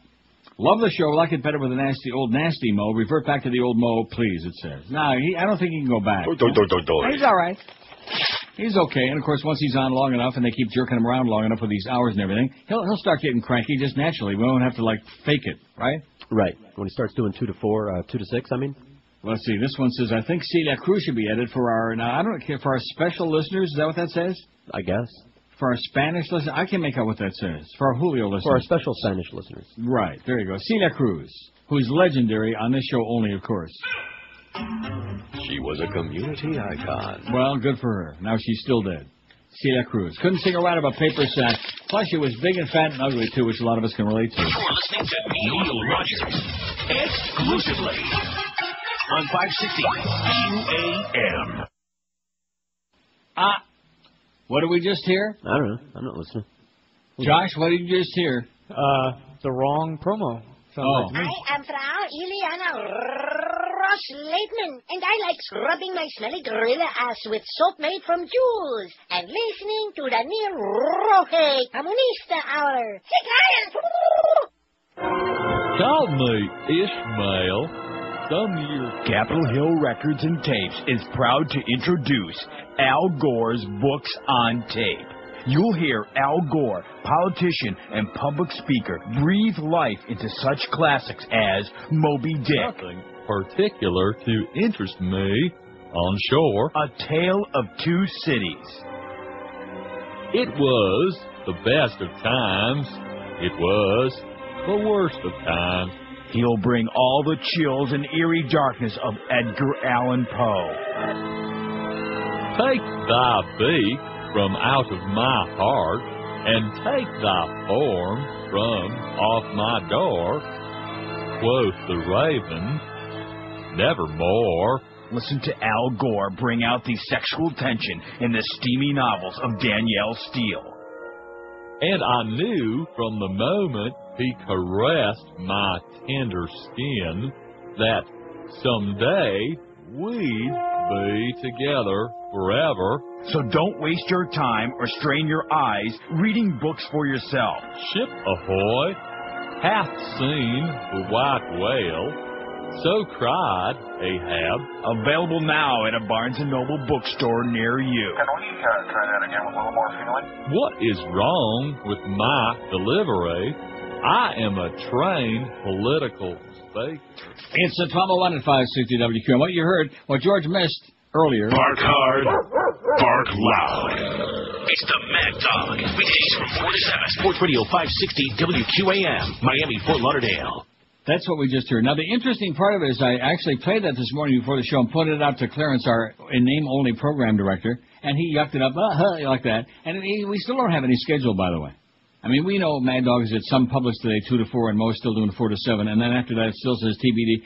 This is the kind of response you get in this place.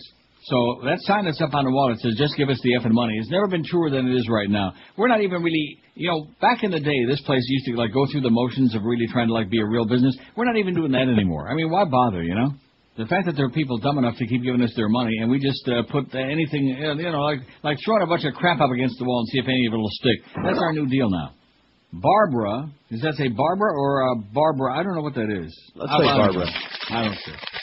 Lisa says, my vote in addition for the poll will be Leonardo da Vinci. Thanks from one of your loyal lady listeners. Well, thank you, loyal lady listener. Here's another one that says Lee Harvey Oswald. So we could ask him, did you do it, Lee? We know you're a patsy. Just a patsy, like Patsy Cline. Yeah, and a commie. Yeah, commie pinko bastard. We knew it. 5670560, pound 560 on the Verizon and Singular Wireless line. Looking for the person that you would most like to meet throughout history, which includes, a fair number of people, right? Right. I would say at least... Stop dirty, man. A couple. WQAM, hello. Hey, Neil. Yes, sir. Can you get that fat-ass Greg to get up to the tower and, kind of jiggle it a little bit so I can stop hearing the Spanish radio shit in my... Ain't going to happen, man. You're going to continue. Get used to it, like it, embrace it, and love it, and learn to speak it up. Pick it upon him, man. Get with it. All right. It's part of the new format. There forever, because they're doing just about as much about that deal as they're about that promo. Bark hard, bark loud. It's the Mad Dog. Weekdays from 4 to 7. Sports Radio 560 WQAM, Miami, Fort Lauderdale. What an embarrassment. What a joke. Yeah. Say it again. What a joke. What an embarrassment. Right. You got it, Humper. But when you have no shame, like the Beasley Broadcast Group, BBGI, that's just the way we operate. Florida man faces bioweapon charge. FBI says accused had to poison ricin and several weapons. Miami. An Ocala, Florida man was arrested by the FBI after they found the biotoxin ricin in his possession in the home he shares with his mother. Stephen Michael Eckberg, 22, had at least 83 castor beans and other byproducts consistent with the manufacture of ricin in his possession, the FBI said.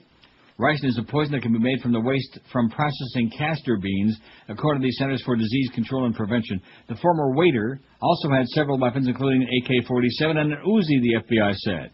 Ekberg was taken into custody Wednesday night and was scheduled to appear yesterday afternoon. So this story is like, this is on the CNN website last night, but it's outdated. Before a federal magistrate in Ocala, he's being charged with possession of a biological weapon.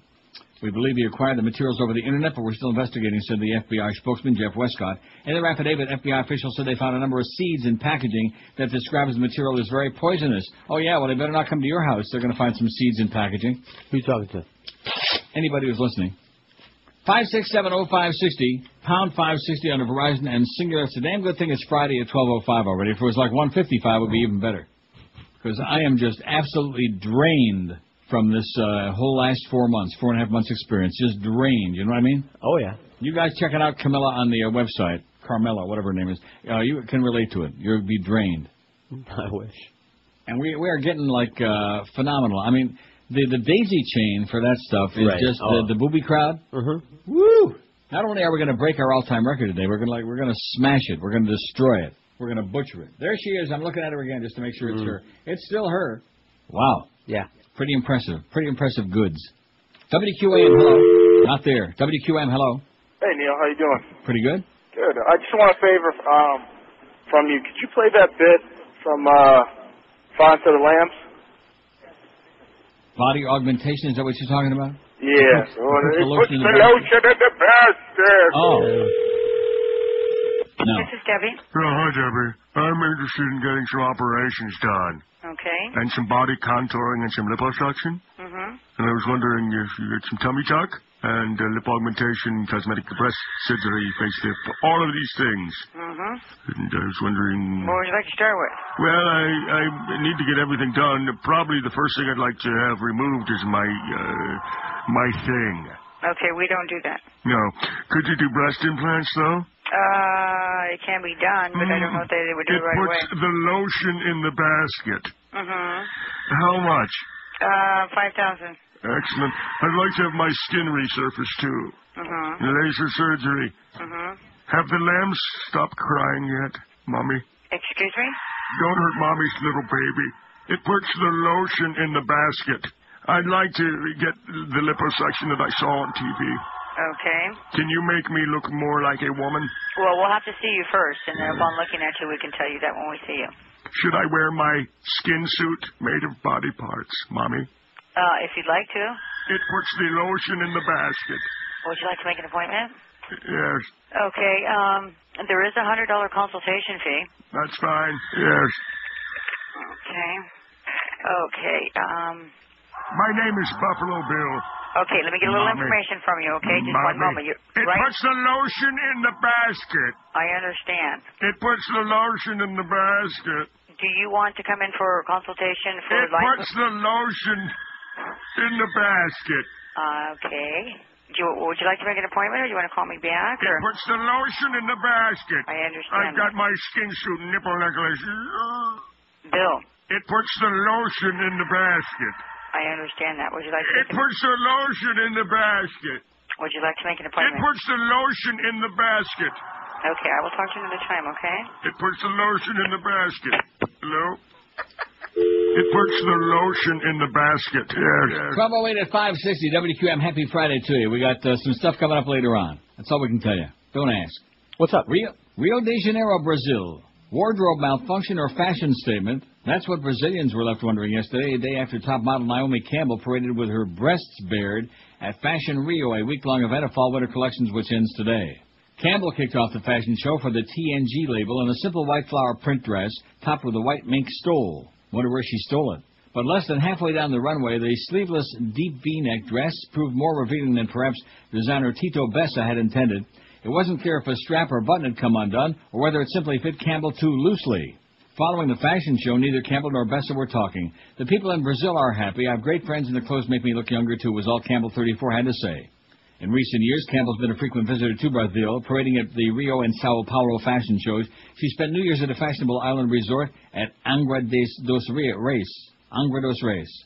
After the show, Campbell said she was heading back to New York to promote a movie whose name escaped her. She's in a movie, but she don't know what it's called. Campbell is joined by Brazilian top models Isabella Fontana, Mariana Weicker, Caroline Ribeiro, and Anna Claudia Michaels participated in the TNG show. And she was like, June was busted out all over in January. How you like that? What you did. 5670560, pound 560 on the Verizon and Singular Wireless lines. WQAM, hello. Hey, Neil. Yes, sir. That skit was freaking hilarious, man. Was that Buffalo Bill? What do you call that one? Buffalo Bill, yeah. Body augmentation, it's called, just for future reference. No, I'm sorry. That was off the hook. For your poll, Neil. Anybody mention Bob Marley yet? Not yet, but you have now. All right, Bob Marley. I'd like to hang with him for a good hour. There you go. Yeah, man. He probably have some good crap for you. Have a great day, Pally. You too, right? Okay. Am I right? Yeah, man. You probably know where to get. You probably know your guys. 5670560, pound 560. Probably know where to get a good haircut, too. WQAM, hello. Hello, Neil. I'm calling from Kendall. Yes, sir. With a bad, funny accent, yes. Hey, Neil. Yeah. Yesterday you say you're gonna say where that do came from, and I don't think I heard it. Could you say where it came from then? Yeah, Boca Brian's mouth. 5670560, pound 560 on the Verizon and Singular Wireless lines. Is that the Mo's boyfriend or what, huh? I didn't know he was into those Latin guys. WQAM, hello. Hi, Neil. Yes, sir. I don't have anything for your poll, but that character that called earlier, the British lad, I think he was the boyfriend doing a very... Yeah. Hop on this, as the French say, jump on Z. WQAM, hello. 2AM.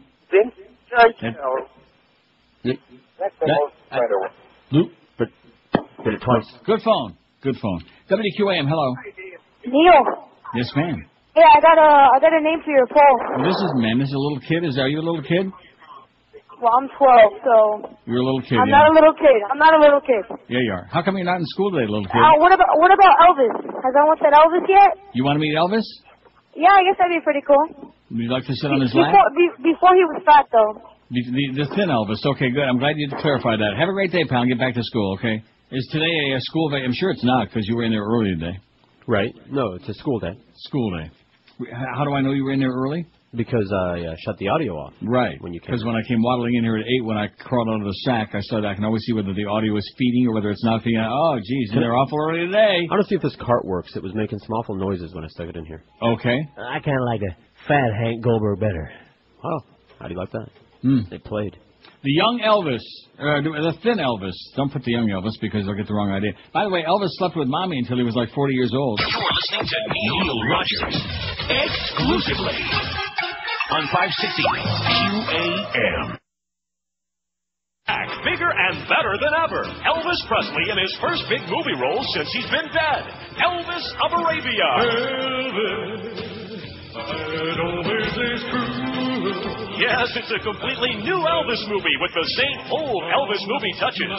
17 unforgettable babes and 18 forgettable songs, including Teddy Bear, Don't Be Cool, Dying in the Chapel, Blue Suede Burial Shoes, You Ain't Nothing But a Pallbearer, and more. Yes, see Elvis in his stiffest performance yet. He's bigger, better, and deader than ever. Elvis of Arabia, playing in a theater, drive-in, or mortuary near you. Thank you. Good night. God bless. 12:15 at 560 WQAM. Rush Limbaugh sneaks off to get secret divorce. This is that pill-popping, pious, phony hypocrite. Isn't that amazing? At least the right-wingers are consistent, right? Like Bill O'Reilly, Rush Limbaugh. Degenerates. G. Gordon Liddy. Newt Gingrich, Newty boy. He says, he might be running for it. Yeah. Run on this, Newt. Rush Limbaugh, this is the Inquirer. I actually went out and got the Inquirer yesterday thinking there might be some really heavy-duty stuff in here. There's not. And then, now what's the date on this damn thing? The date on this issue is January 17. So, I don't know. This must have come out actually a couple of weeks ago. Because there's a big thing in here. Brad and Jen's baby Joy. She's ready to start a family after Island Getaway with their best friends. Didn't they just get divorced? Right. Brad Pitt and Jennifer Aniston took a holiday from reports of marriage woes and got into the baby-making mode while ringing in the new year with their best friends on the sun-kissed Caribbean island of Anguilla. What is that? It's a Caribbean island. Well, evidently they're a little bit in the behind times. Let's see. Marla auctions Trump's gifts. Paul and Yoko still fighting over yesterday. That Yoko, man, there is one nasty piece. I'll tell you right now. Wow. She just makes me puke. Yoko. Can she sing? No. Does she look good? No. Can she act? No. Is she like a reasonable person? No. Man. Kirsty's diet disaster. She's gained weight. Kirstie Alley, she looks like she weighs about 600 pounds. Right. Man, oh man, pictured 2 days after Christmas, it looks like she swallowed the golden goose and the Christmas tree and everything else. Matthew Fox saves the day, not interested. David Letterman gives the list to adorable son Harry, not interested. Sandra Bullock's FBI agent goes undercover, way undercover, in this colorful headdress. What is that? Oh, I see. Cute. Always told you I liked her. Paris Hilton. Oh, and this is the one that's got all these. Oh, there is something good in here. I'll get back to the Rush Limbaugh thing momentarily. It's not big news. Dykes. Who's gay and who's not among Hollywood's female stars? You want to hear these? Yeah, I do. Okay, I bet you do. But before that, see, now we got something to tease a little bit. Okay, let me stick a little something in there. Oops. Rush Limbaugh sneaks off to get secret divorce. Now he's free to marry wife number 4. Rush Limbaugh gave his girlfriend a special Christmas present. He officially divorced his wife, clearing the way for CNN anchor Darren Kagan to become the next Mrs. Limbaugh. Oh, my God. Oh, God. Makes me want to gag. Another reason that CNN needs to have the plug pulled. Continuing very much, I don't think anybody, least of all the palace, could have predicted the kind of furore that this photo... Furore. Did you hear that? I love it, yeah. Furore. That Nazi uniform could have caused... See, they actually spell it Furore, so she's pronouncing the last D, Furore. She's saying Führer, only she's saying Furore. Of course, Führer wouldn't be a good word these days. Yeah. That's why she don't want to say Führer, as in Heil Hitler. Wow, you Brits, man, you are just the worst. You're pathetic. You ought to, go up to Wales or the Isle of Wight. Yeah, they like it white, real white. Bunch of racist bastards. Anyway, the radio superstar, back to Rush, the old pill popper, announced last June that he and third wife Martha were divorcing, but Limbaugh didn't file till December 21 when he and his lawyer sneaked into the chambers of Judge Sandra Taylor in Key West. In a bid for secrecy, the conservative commentator journeyed more than 200 miles from his $26 million oceanfront mansion in Palm Beach County to the courthouse at Florida's southernmost tip. And it worked. He persuaded the judge to keep details of his divorce settlement under wraps. Limbaugh came into the courthouse through a side door and was shown straight into the judge's chambers, an insider said. His wife wasn't there, and most importantly for him, his case was sealed, unlike most local divorces, which are heard in open court. He came out of chambers 15 minutes later, laughing and joking with his attorney. Yuck, yuck, yuck. No wonder he was happy. The judge had agreed to seal a 22-page marital settlement agreement between Rush and Martha. Rush's breakup with Martha came last year, several months after the Inquirer's bombshell disclosure that Limbaugh was addicted to painkillers. That disclosure made headlines around the world and continued with a criminal probe of Limbaugh, the pill-popping, doctor-shopping clown, hypocrite. A stint in rehab helped him beat his addiction, but ever since, Limbaugh's been under investigation by the Palm Beach County State Attorney's Office for allegedly doctor shopping for massive amounts of painkillers. In August, he proved opposites by attract by dating stunning brunette Kagan, a liberal. And now that his divorce is final, sources predict they'll be married soon. Said a pal, Rush says they're going to have a quiet wedding and then honeymoon somewhere where nobody knows where they are. Wasn't that disgusting? Oh, yeah. Anyway, getting back to more important things like dykes. Right. Now, this is the Inquirer, keep in mind. Who's gay and who's not among Hollywood female stars? And we'll get right into it as soon as we take 20 calls. WQAM, hello. Hey, Neil. Yes, sir. You know how George's Kind is always into that, like Mary on the cheese bread and all that? Yeah. And the mirror and everything? Why don't you tell Greg, for a good marketing stunt, tell him that white noise in the background is Celia Cruz. What? Just what I got through saying a little while ago. The Spanish language music in the background is Celia Cruz. Isn't that what I just got through saying a little while ago myself? Yeah. Isn't that the fairly moderately humorous thing I said before a million times? Yeah. Wow. Don't ever call this show again. WQAM, hello. Hey, Neil. Yes, sir? How's it going? Good. Hey, you're still not trying to get George to bathe with that St. Ives stuff, right? What does that mean? I mean... What do I care whether he uses it or not? You want to shower with him? No, I mean, bathing with a bar of soap is one of the last manly things he does. Oh, I see. WQAM, hello. WQAM, hello. Oh, it's manly to bathe with soap. I see. Well, excuse me. WQAM, hello. WQAM, hello. Hey, how are you today, Neil? Yes, sir. I got one for your poll there. Okay. What about good old Adam? Adam of Adam and Eve. Right. I would like to talk to him to see how wonderful the world was. Okay. Also, I heard George say that today was a school day. He's wrong. Today is a teacher's work day. That's why the kids are out of school. In Dade County. Right. Okay, well, he's in Broward. Oh, there's some... Oh, Broward. That's America. I live in Cuba. I forgot. That's what you think. Okay, have a good day, pal. Good luck to you. It's a teacher's work day. That's why we had punks out there. So we better not be having any of you little kids out there. I'm going to tell you right now that John Ashcroft, who's no longer the Attorney General, or at least he's like in limbo, He'll come to your home and beat the crap out of you if you look on that beaded curtain, okay? You've got to be at least 18 and prove it, okay? Prove it. They're going to be knocking down your door if you take a look at that. But, boy, she's really something. Anyway, Paris Hilton. Forget about Paris Hilton's steamy sex video with Rick Solomon. The pictures Paris truly doesn't want you to see are the ones showing her making out with a female friend. The pictures believed to have been taken when... And the picture is here, by the way. Oh, no, that's not... no. The pictures believed to have been taken when the minx was 20 years old show Paris in action with a pretty brunette. In action. There is reportedly also a video that shows Paris and former Playboy centerfold Nicole Lenz having lesbian sex, although Paris has denied that she's the gal in the video. But she still got tongues wagging at the MTV Movie Awards when she and Carmen Electra locked lips on stage. That's the picture that's here. What's more, Paris and Christina Aguilera were once spotted making out at Miami's Raleigh Hotel. Oh, man, they must have been rubbing mouse noses together. Paris and Christina, right? Or something. Mouse noses. Georgia Fox. Who? Reading medical trivia books helped me understand my role better. That's what CSI crime scene investigation star Georgia Fox, that's spelled Georgia, said about researching her star-making role. But what type of research did Georgia do to play a lesbian on ER several years ago? In real life, Georgia plays drums in the all-girl band Honey Pot, whose lead singer is a lesbian, and she co-founded a production company with 4 other women that specializes in lesbian plays. So is she or isn't she? Georgia isn't saying. Georgia! I still say J.J. Walker for Ray Charles. Not too late. Deborah Messing and Megan Mullally. Megan or Megan? Megan. Megan. Will and Grace co-stars Megan Mullally. So whatever you say, I'll say the opposite, just to be an ass. Megan. Will and Grace co-stars Megan Mullally and Deborah Messing locked lips on stage at the 7th annual Cracked Christmas event in December 2004. The 2 women were honored at the event, which raises money for the Trevor Project, which helps prevent suicide among gay teenagers, and got into the gay spirit by French kissing in front of a happily stunned audience. Afterward, Megan asked, "Is there anything better than making out with another woman on a stage in front of the theater full of queers and half the cast of Desperate Housewives?" Deborah deadpanned. "If there is, I haven't done it. But this gay behavior is old hat for Megan, who admitted several years ago, 'I consider myself bisexual.' About her lesbian experiences with women, Megan, a married woman, told the gay magazine The Advocate, 'I haven't explored to the degree I'd like to, but I'll tell you, I'm open to it.' You think that's just like a play on words or what? Don't answer. I'm not saying nothing. She's open to it. Jillian Armamente and Alice Dodd. Armamente. I like saying that. I don't know what the hell that means, but that's her name. Of TV's Judging Amy. I'm sure you watch that show. Not.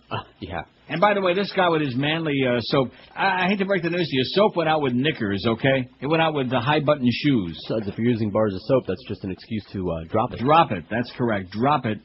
Bear it. Rectum. Right. Probably his problem. Compulsive soap dropper. And that's when it's still in the box he keeps dropping it. Jillian Armamente and Alice Dodd of TV's Judging Amy. I should have said that's when it's still in the package. Judging Amy co-stars Jillian Armamente and Alice Dodd don't really care who judges their lifestyle, and to prove it, they're headed to San Francisco, or they headed last February and got married. The lesbian lovers have been a couple since 1995 and shared a commitment ceremony in 2000, but when San Francisco made headlines early last year for performing gay marriages, the two joined a procession of homos to proclaim their love for each other once again. Most recently, the two soon became the proud parents through an anonymous sperm donor of a baby daughter, Hazel. Oh, no, which Hazel? That one. Don't you love which Hazel? Now, back in the day, I know they still sell it, but I don't think it's as popular as it used to be, like for mosquito bites. It's in a lot of, like, shampoos and stuff. Shampoos? Yeah. You mean like girly shampoos? Right, girly shampoos. Oh, man. 12:26, and coming up at 2 o'clock, you won't believe it. Somebody... You're listening to Neil Rogers exclusively on 560 QAM.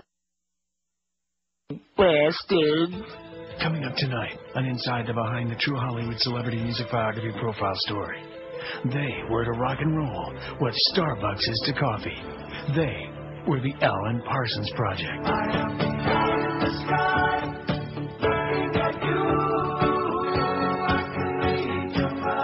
Well, I like to make my music very dramatic and exciting. So sleep-inducingly dull is Alan Parsons that to this day he must travel with his manager, Slappy Gold. Alan Parsons was the guy who earned me my nickname, Slappy. You know, when we wrote High in the Sky, it was a thing where... Wake it up, Alan! I'm sorry!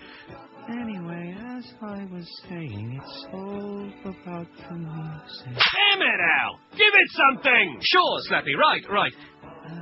Now then, what I wanted to say was...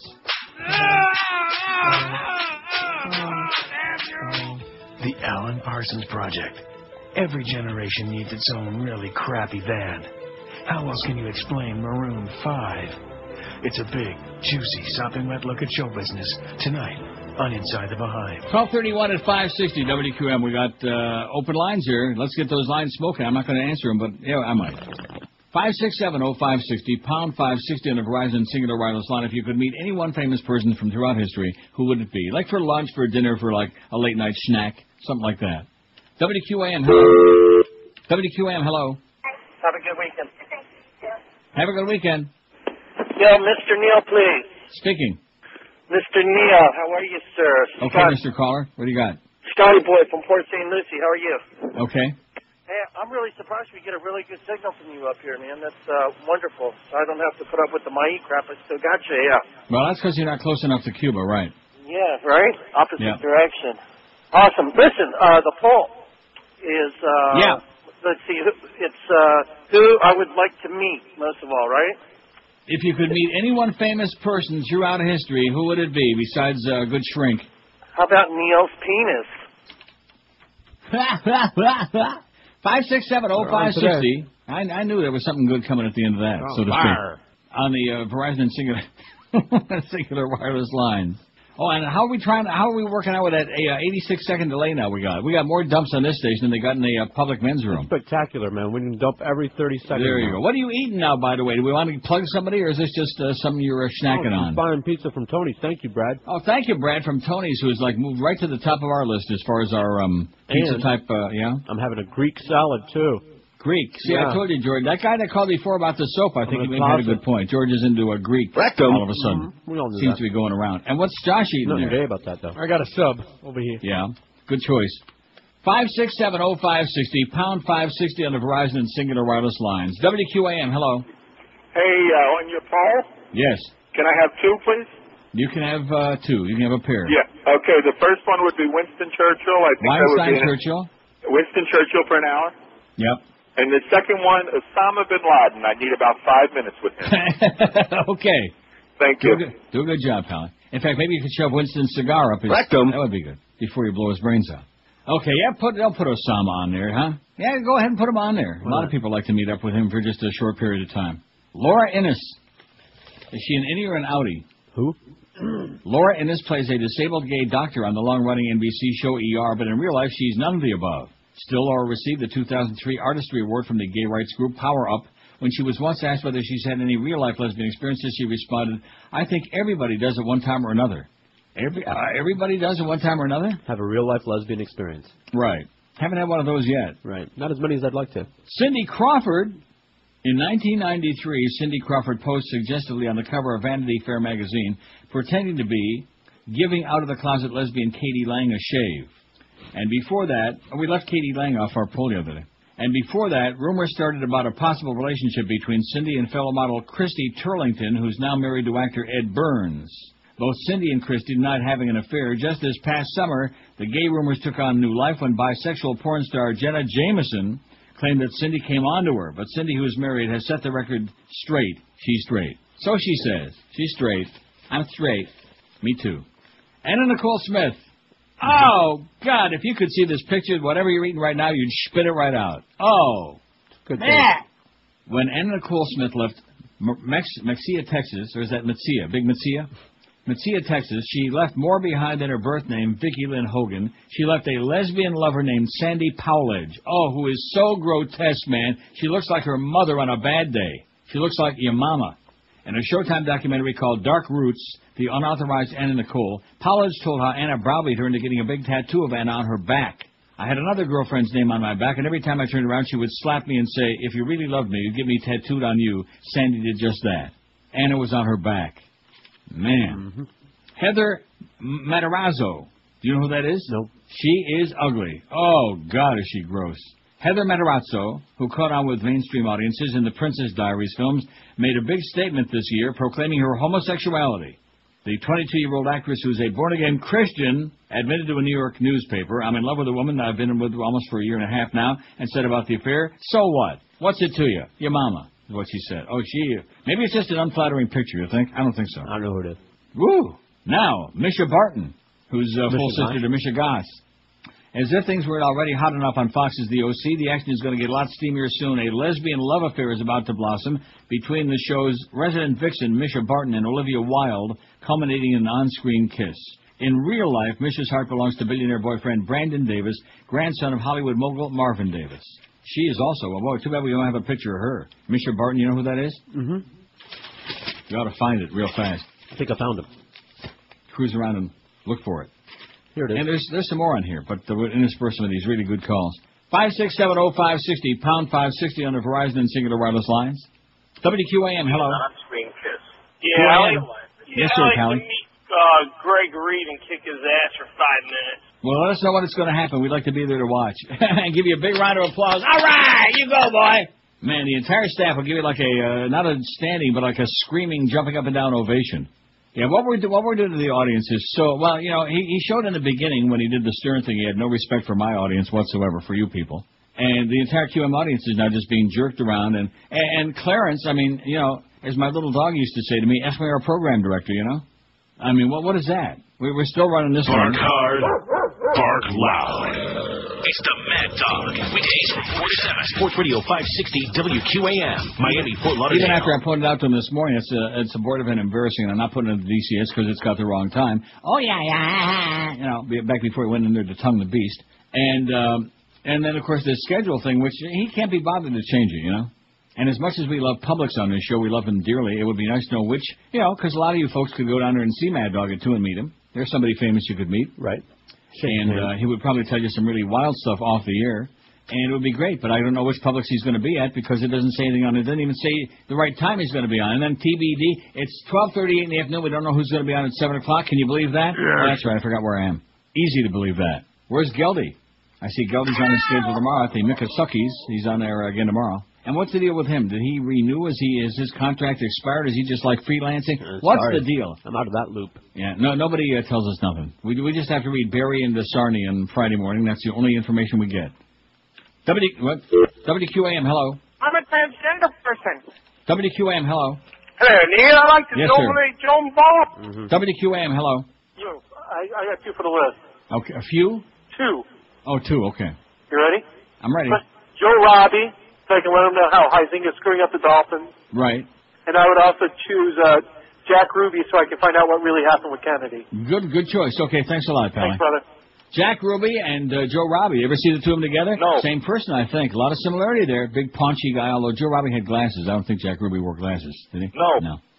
Yeah. Oh, and they'll tell you any kind of crap. They make it's always this crazed lone gunman, you know. It was all bull crap. There are no accidents and there are no coincidences. Just keep that in mind, okay? A little lesson for all you kids that are out of school today. There are no accidents. There are no coincidences. There are accidents like, you know, on the road, things like that. Right. But things like that assassination of presidents and stuff like that, and leaders like Martin Luther King, they don't happen just by accident. Some crazed nut doesn't just happen to walk up into the hotel and blow Bobby Kennedy away, especially when they find like 9 bullets in the wall. I mean, they found 9 bullets. The gun had, what, 6? Hey, where did the other bullets come from? Huh? Those are faith-based bullets. Oh, the faith-based ones. I forgot about that. Or the fake-based ones. 20 till 1 at QAM. We're on our way to a fantastic weekend, and thank God for that. You're listening to Neil Rogers on 560 QAM. Neil, this is Randy West, and as per our phone conversation, I talked to Peter North the other day. He tells me your real name is Neil Down, and he still ain't interested. Would you really rather have a Hummer? Log cabin, Republican Hummer? Yes. Or narrow minds that can't get any dumber? It's the Nazi symbol of prestige. Yes, wouldn't you really rather have a Hummer? We can get away with naming a vehicle like that because we're a giant mega-billion-dollar corporation with defense contracts that stretch from here to the moon, and nobody will dare tell us what to do. So get out there and buy one of these top-heavy toilets. Wouldn't you really rather have a Hummer? A neocon Hummer, not a gummer. Nothing more impressive than a Hummer. For Republican Nazi queer. 1244 at 560 WQAM. Ed in Fort Lauderdale says for the poll, Peter North. Seems to me we just had a message from Randy West per Peter North, didn't we? Okay, put Peter North on there. A lot of people would like to have met up with him. That's back in the day, though, certainly not now. He's not looking too good. He's a little long in the tooth right now. He's long in the tooth. Getting back to our Dyke thing here. We got, let's see, 1, 2, 3, 4 more. Can you handle it? All right. 4 more who might be and might not be. Who's gay and who's not, according to the Inquirer. Charlize Theron. Really? Despite packing on 30 pounds, donning a set of bad teeth, and sporting a scraggly hairdo to play real-life lesbian serial killer Eileen Wuornos, Oscar winner Charlize Theron still raised temperatures when she and co-star Christina Ricci shared on-screen lesbian love. Charlize, whose boyfriend is actor Stuart Townsend, claimed she enjoyed her romantic time with Christina, calling her a good kisser, although lamenting, "I don't think Christina and I even had a lot of tongue." Oh, well, so what does that say? Do-over. Yeah. Cher. Yeah, well. After her daughter Chastity came out of the closet, Cher told the gay magazine The Advocate that she experimented with women when she was younger. And although Cher has denied rumors, I tell you one thing, she was always a lot more macho than Sonny. Yeah. And although Cher has denied rumors that she made love to close pals Kate Jackson and Liza Minnelli, she has admitted, "I can't say whom I'm going to be attracted to in my life. I think it has to do with the person, not the sex." Well, there you go. And let's hope it's not anybody we know. Sarah Gilbert. Talk about Mias. Sarah Gilbert, who played wisecracking Darlene on the hit show Roseanne, is a new mother at age 29 after her lesbian lover Allison Adler delivered a baby boy. Isn't that cute? Yeah, I knew that about her. Did you? Oh, yeah. As the Inquirer reported exclusively, Allison gave birth via a sperm donor. According to a family friend, Sarah's big sister, Melissa Gilbert, of Little House on the Prairie, is ecstatic over being an aunt, and former TV mother Roseanne was so thrilled that she sent a boatload of baby gifts to the happy family. Boatloads. Aw. I wonder if Rick Riley knew about that. Back at you. And last and certainly least, Queen Latifah. Oh, yeah. Please. Queen Latifah played Butch prison warden Mama Morton in their hit movie Chicago, lusting after Catherine Zeta-Jones, vanquished Velma character a little too convincingly, and giving further credence to rumors that the rapper actress is a real-life lesbian. "I don't care what people think about my sexuality," she has said. She also played a manly lesbian in the 1996 film Set It Off. Most recently, Latifah partied at a girls' night at a New York club on Thanksgiving Day. Despite the talk, she refuses to say which team she plays for. So that's... also, we got a Robert Blake story for next hour. Blake pleads, "Let me testify." He's doing the Parliaments thing. "I want to testify." I still love that song, man. I got it somewhere. Book of Brian. Just let him go. He only shoots money grubbing, stealing whores. That's right. The bitch had it coming, okay? We like Bobby Blake, and we like that cockatoo as well. 5670560, pound 560 on the Verizon Singular Wireless line. If you could meet any one famous person from throughout history, someone living now or living a long time ago or in between, who would that be? 433 votes. They're busy looking at Carmella. If you haven't checked our Beat It Curtain today, if you're over the age of 75, please do it. It'll put a smile on your puss. Jesus Christ, 137 want to meet, including George, wants to meet up with Jesus. Well, you better make things right with your Savior, man. Carmella did Cesare, 47. They want to meet her just for about half an hour. Probably wouldn't want to leave, though. Bill Clinton, 39. John Lennon, look what he's got. About 30, man. Albert Einstein, 21. JFK's got 20. Adolf Hitler, 15. Yeah, but you have to wait in line. The royal family's got they already got appointments. Hunter S. Thompson, 15. Michael Moore, 13. Jim Morrison, 8. Carmen Electra, 8. Heidi Fleiss, 8. And 8. And 8. Babe Ruth, 7. Leonardo da Vinci, 6. Jerry Garcia, Keith Richards each have 5. 4 for Bob Marley, Phil Henry, Ted Williams. 3 for Greg Reed, Jimi Hendrix, Hugh Hefner, and somebody which this thing just refreshed. I hate it. And Alexander the Great, and Gary Lewis. 2 for Osama bin Laden and Winston Churchill. 2 for Lee Harvey Oswald, Carl Sagan, the Pope, Keith Moon, Marge Schott, Prince Harry, John Glenn, Brandon DeWilde, me first. And 1 for Peter North, Elvis, the Queen, and none yet for Jack Ruby, Joe Robbie, Celia Cruz, Dorothy Stratton, or Timothy Leary out of 441 votes. That's what we got so far. I mean, use your imagination. I mean, a lot of you guys are used to that. Right. WQAM, hello. Yeah, how about Lee Harvey Oswald? He's already on there, sir. Thank you so much. I think I just got through saying that like 4 seconds ago. But he's on our 49-second delay. He's on our 6-minute delay. WQAM line 9. Hello. Oh, hello. Could I speak with Neil, please? Speaking. Oh, hi. I want to meet Neil Rogers. Okay, well, I don't want to meet you. WQAM, hello. Hi, Neil. Yes, ma'am. Happy Friday. How about Edward R. Murrow? Edward R. Murrow would be great. Except that he was blowing smoke in your face. It would have been a fascinating character, though. You're right. Okay, thanks. Thank Edward R. Murrow. Yeah, he was a chain smoker. He got lung cancer. All you punks out there that want to smoke. You want to look like real grown up. Yeah, real grown up and real dead early, smoking them faggots, okay? Stay away from those faggots. And from Bob Saget, too, while you're at it. Although, what did you say he was very funny in? Half-Baked. Oh. Did a little cameo there. Funniest thing I've ever saw. Gee, that really is shocking, you know what? I beg your pardon? I don't know what Josh said. He has one line, but it's very good. Yeah, maybe a couple lines. But you can't say it on the air. No. Well, it must be very good then, because it was great. If it had been good, you certainly couldn't set it on the air. Off the charts. Not anymore. No. WQAM, hello. Uncle Neil. Yes, sir. How you doing? Pretty good. I got a name for your poll. Okay. In lieu of his birthday this Monday, Dr. King. Dr. Martin Luther King, Yes, Jr. and I would advise him, if you happen to be in Memphis, stay away from open windows. Yeah, don't hang out with Jesse Jackson. Right. There you go. Okay, thanks. Have a good Martin. weekend. You too. Stay off the balcony, Martin. Don't do it. You're a young man. You got your whole life ahead of you. Stay off that balcony. And that's another one. What's the guy's name who died, who supposedly shot him? I can never think of his name. That guy looked like Dr. Jack Kevorkian. James Earl Ray? James Earl Ray. Very good. I just have a brain fart on him. I don't know why. We all know Sirhan and Lee Harvey Oswald. You always get him confused with James Earl Jones. They looked a lot alike. Right. James Earl Jones. I don't know what it is. Why did I always think he was dead? And now he's doing. I don't know. Now he's doing TV spots. Sure, why not? Well, dead guys Gotta do can't do something. that. No. 5, 6, except those. So, see, this is CNN. Well, congratulations. Right. Okay. Impressive. With no embarrassment factor at all. In fact, that'd be a good poll to take. Who's your favorite? Push the button, Max! Yeah, voice type person, right? That is good. We've never done that. Like No. voiceover. I don't know how you. No, not voiceover person. I mean, what do they know? That's too in. But like, what actor or actress has the greatest voice? Okay. You like that? I like that poll. Oh, let me do that. Let me write it down. Because I came up with a real good one yesterday. Remember I said I'm not going to give it out? And then I forgot it. It was so good I forgot it. Damn it. Yeah, that's right. Okay, voice. I just write voice, okay? Right. The voice. As Roger Houston would say at the Meadows. It's the voice. Talk about a big, fat, pompous, egotistical ass, Roger. You take the cake, man. You're pathetic. Roger Houston, who was the first track announcer at Pompano Park, by the way. A little trivia for you there. Broke all the speakers, shouting and screaming and puking. WQAM, hello. Hey, Neil, how you doing? Pretty good, Pally. Hey, Pally. Listen, I got you got a problem on the poll with Jesus Christ. You said famous people. Now, if you put him on there, you might as well put the Tooth Fairy, right? Oh, the Tooth Fairy's on there. Got 82 votes. Okay, wait a minute, but that's not my suggestion. What is your suggestion? What other fairy would you like? Pardon? I said, who else would you like? Tubby Boots. Tubby Boots? Oh. Because I never got to see him. I'll be damned. Neil. I'm sure. Yeah. Keep him hanging, Pally. Okay, Bye-bye. Pally, see you. Get out of here. Tubby Boots.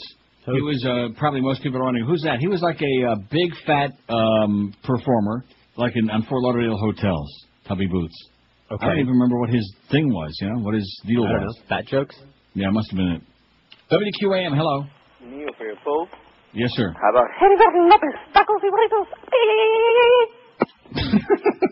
Yeah, let's get that on it. WQAM, hello.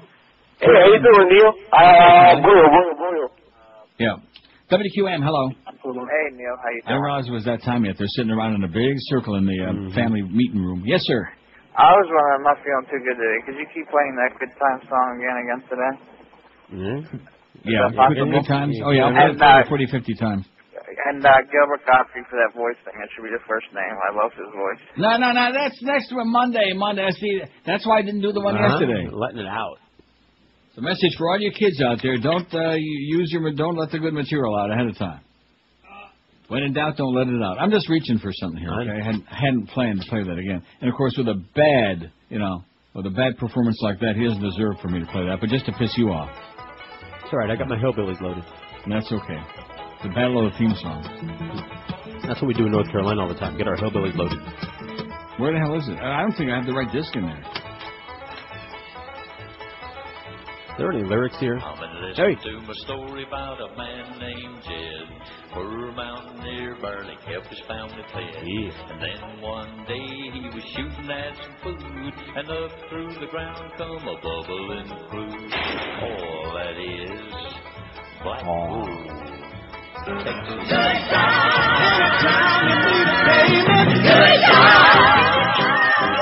How's that? There you go. That's for you, Pally. Feel better and get out of her face. 567-0560, pound 560 on the Verizon Singular Wireless lines. That ice cream kind of like set me back yesterday.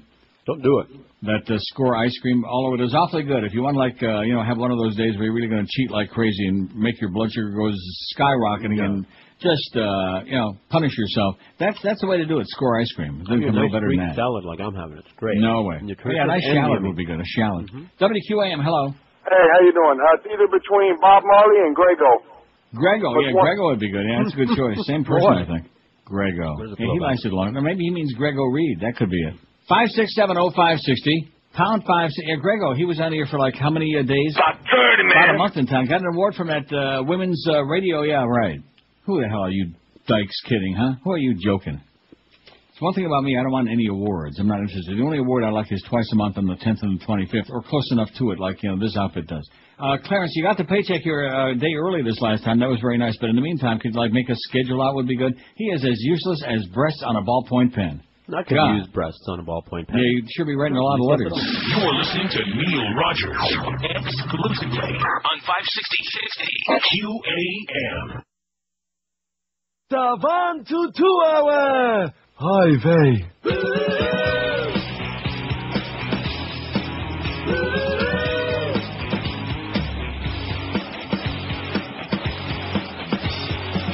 2004 sure sucked. Next year we'll have more luck. I can see it now. I bet they'll cure Mad Cow. Might even find a cure for that guy Michael Moore. When you fill your SUV, that gas will all be free. Even when Bush cuts our taxes, deficits will still go down. Dan Rather will not use faxes. Osama will be found. I know there will be peace throughout the Middle East. All kids will graduate and Queer Eye will be so straight. Please let it be a great year. I sure hate it this year. Don't need wars or elections and no more flu infections. TV will be cleaner and Star Jones will be leaner. Let's all look on the bright side in 2005. It's 1 o'clock at 560 WQAM. You know where your children are right now in Dade County? They're probably out running around doing drug deals on street corners. They better be.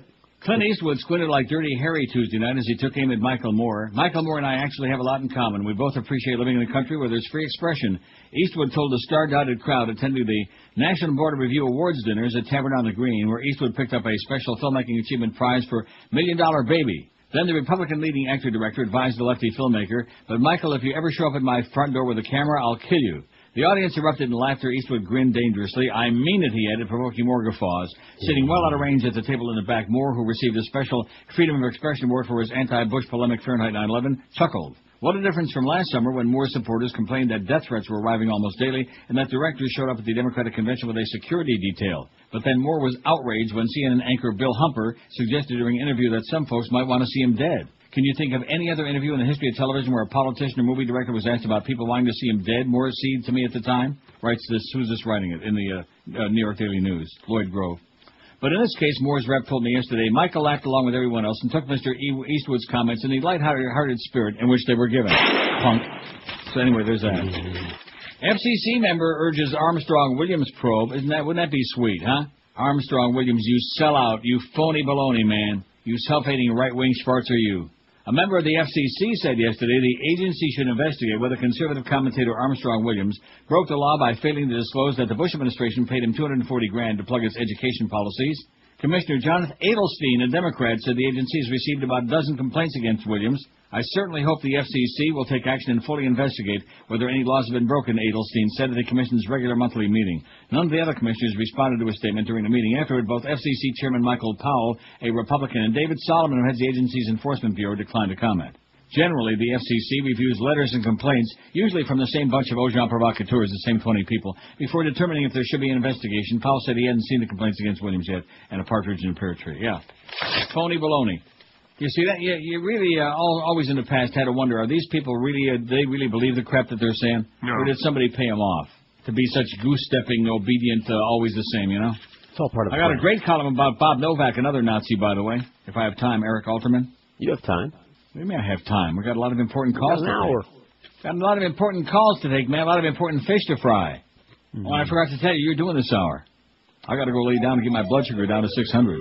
That was bad yesterday. And I said to myself when I fished, as good as it was, you know, and I'm sure that everybody out there, especially fat people, you've punished yourself with food. What am I punishing myself for? What the hell have I done? Right. Because I'm a nervous wreck, because of Greg Reed and the Beasleys, and because this place is a... And, you see, it would be one thing if I was saying that, but, of course, Mo is saying it, and Mad Dog is saying it, and I'm sure the Humper is saying it, even though I'm not up early in the morning to listen. And both columns this morning, Barry Jackass, who's usually got his head way up Greg Reed's ass, and Jim Sarney ripping us a big fat one, and deservedly so. We're the laughing stock of the radio industry is what we are now, okay? Because they keep blowing it and blowing it and blowing it and making mistake after mistake after mistake and screwing it around and juggling the lineup and this one is in and that one is out and et cetera and so on. And, of course, they won't listen to anybody because we're all dumb. They're smart like Fredo and we're all dumb, Dumb as the sawdust. Dumb as a box of rocks, speaking of Greg. WQAM, hello. Hey, I'd like to redeem myself. On Monday, I gave you some bad information. And what was that? Well, about Stern getting chopped off at 10 o'clock in Palm Beach? Listen, I'm sorry about that. What a memory, huh? What a memory I got, though, huh? Yeah, but just remember, I also heard Catherine Harris was in an airplane earlier today, Yeah, that's what I heard. But anyhow, I heard it's on the way down. I think I have Mad Dog information for you. Really? At least on his show yesterday, he said he's going to be at the Publix in Miami Shores, like 90th and Biscayne Boulevard. Well, that's useful. At least our audiences are giving us information that our program director refuses to give us. But let me tell you something. Tell me something. He could show up anywhere. I've listened to the show before, and they say he's going to be in such and such a location, and then guess what? He's not even anywhere in the same general vicinity. Well, we lie a lot, Hey, the Hammer, I think it was the Hammer this morning that was saying after the Super Bowl, there was about 1,400 people that, wrote the FCC, and almost the same number when that Nicolette Sheridan and the TO thing happened on Monday Night Football. So yeah, like it's all from the same organization, and of course in South Florida it's all from the same malcontent. It all comes from the same people. Have a good day, Neil. And you too. Oh, and the same malcontent, by the way, is already writing letters about Hank. Now, why anybody could complain with the FCC about Hank, that's really a stretch. But, when you got a vendetta, when you're on a personal crusade, that's, pretty obvious. Hank said ass. Oh, gee, ass. Well, too bad. I'll ask him about it. 5670560, pound 560 on it. I mean, even Joyce don't mind ass, is what I hear. That's the rumor going around in Naples. Even Joyce likes a little ass. No comment. No, watch it. Don't even think about it. Don't even go there, man. Where? Naples. If you could meet any one famous person throughout history, from the beginning of time, did we put Adam on there? No. No. Well, why not? I'll put him on there. If you're putting Jesus on there, the guy said Adam as in Adam and Eve, and you can put Adam. We got the shot of Turin to prove that Jesus was really in existence. And don't forget that toilet tank, too. 489 votes. Oh, that guy's in jail now. They arrested that faker that got all those artifacts, They sent to Jack Webb to arrest him. Said, just the artifacts, sir. Anyway, what do we got? Jesus Christ 149, which is very silly when you come right down to it. I can't deal with it. I can deal even better with the QM madness than I can with the whole religion thing. It maddens me. It John Maddens me. It just makes me very angry and very dismayed, and it's so obvious on the face of it that you're grasping at straws, It's all about fear of death. Guess what? There ain't no God. There ain't no Jesus. There ain't no Buddha. There ain't no Abraham. There's only Abraham Solomon, okay? He was my grandpa. He's dead. That's it. I think it was also a rabbi, Abraham Solomon. A lot of Abraham Solomons running around, like David Schwartz. Yeah? Yeah. Or Irving Goldstein. Or Sylvia Lipschutz. Jesus Christ 149. Carmela de Cesare, 52. I guarantee you, if we wouldn't have had that picture on there, she wouldn't have had one vote. Right. Everybody said, huh? Who's that? Who? How do you pronounce that? I'll tell you how you... Can I give you a clue? Okay. And you'll agree with me, you guys, when you see the picture. Here's how you pronounce that last name. Right. Right. Am I right? Cesare. Yeah. So anyway, Carmela's got 52. If you haven't seen our beaded curtain yet, believe me, trust me when I tell you, trust this old fag. When you look at that, you'll say, oh, my God. Then you'll say, Neil's wrong. There is a God. We actually assembled a committee to choose the pictures from all the ones I gathered together. Good. What, we got more of her? Yeah. Really? Yeah. Oh, why don't we make next week? Now, who else were we going to put on her next week? I forgot already. Did you okay. write it down? Why don't we voice? What? I'm telling you, listen to me. Next week, how many have you got? I don't know. Enough for the weekend. I got him 5 more. Anyway. Well, good. Let's make it Carmela de Cesare week on QAM on our website next week. Oh, boy. We'll have these people glued to it, stuck to it, and the screen, too. Bill Clinton, 46. John Lennon, 34. Albert Einstein, 25. JFK, 20. Hitler, 18. After the Battenbergs get done talking to him. Hunter S. Thompson, 16. After they get his autograph. Michael Moore, 14. Carmen Electra, 11. Leonardo da Vinci, 8. Jim Morrison, 8. Heidi Fleiss, 8. Baby Ruth has got 7. Boy, I haven't had a Baby Ruth since I saw that one in the Punch Bowl. Don't do it. Hugh Hefner, 6. Bill Marley.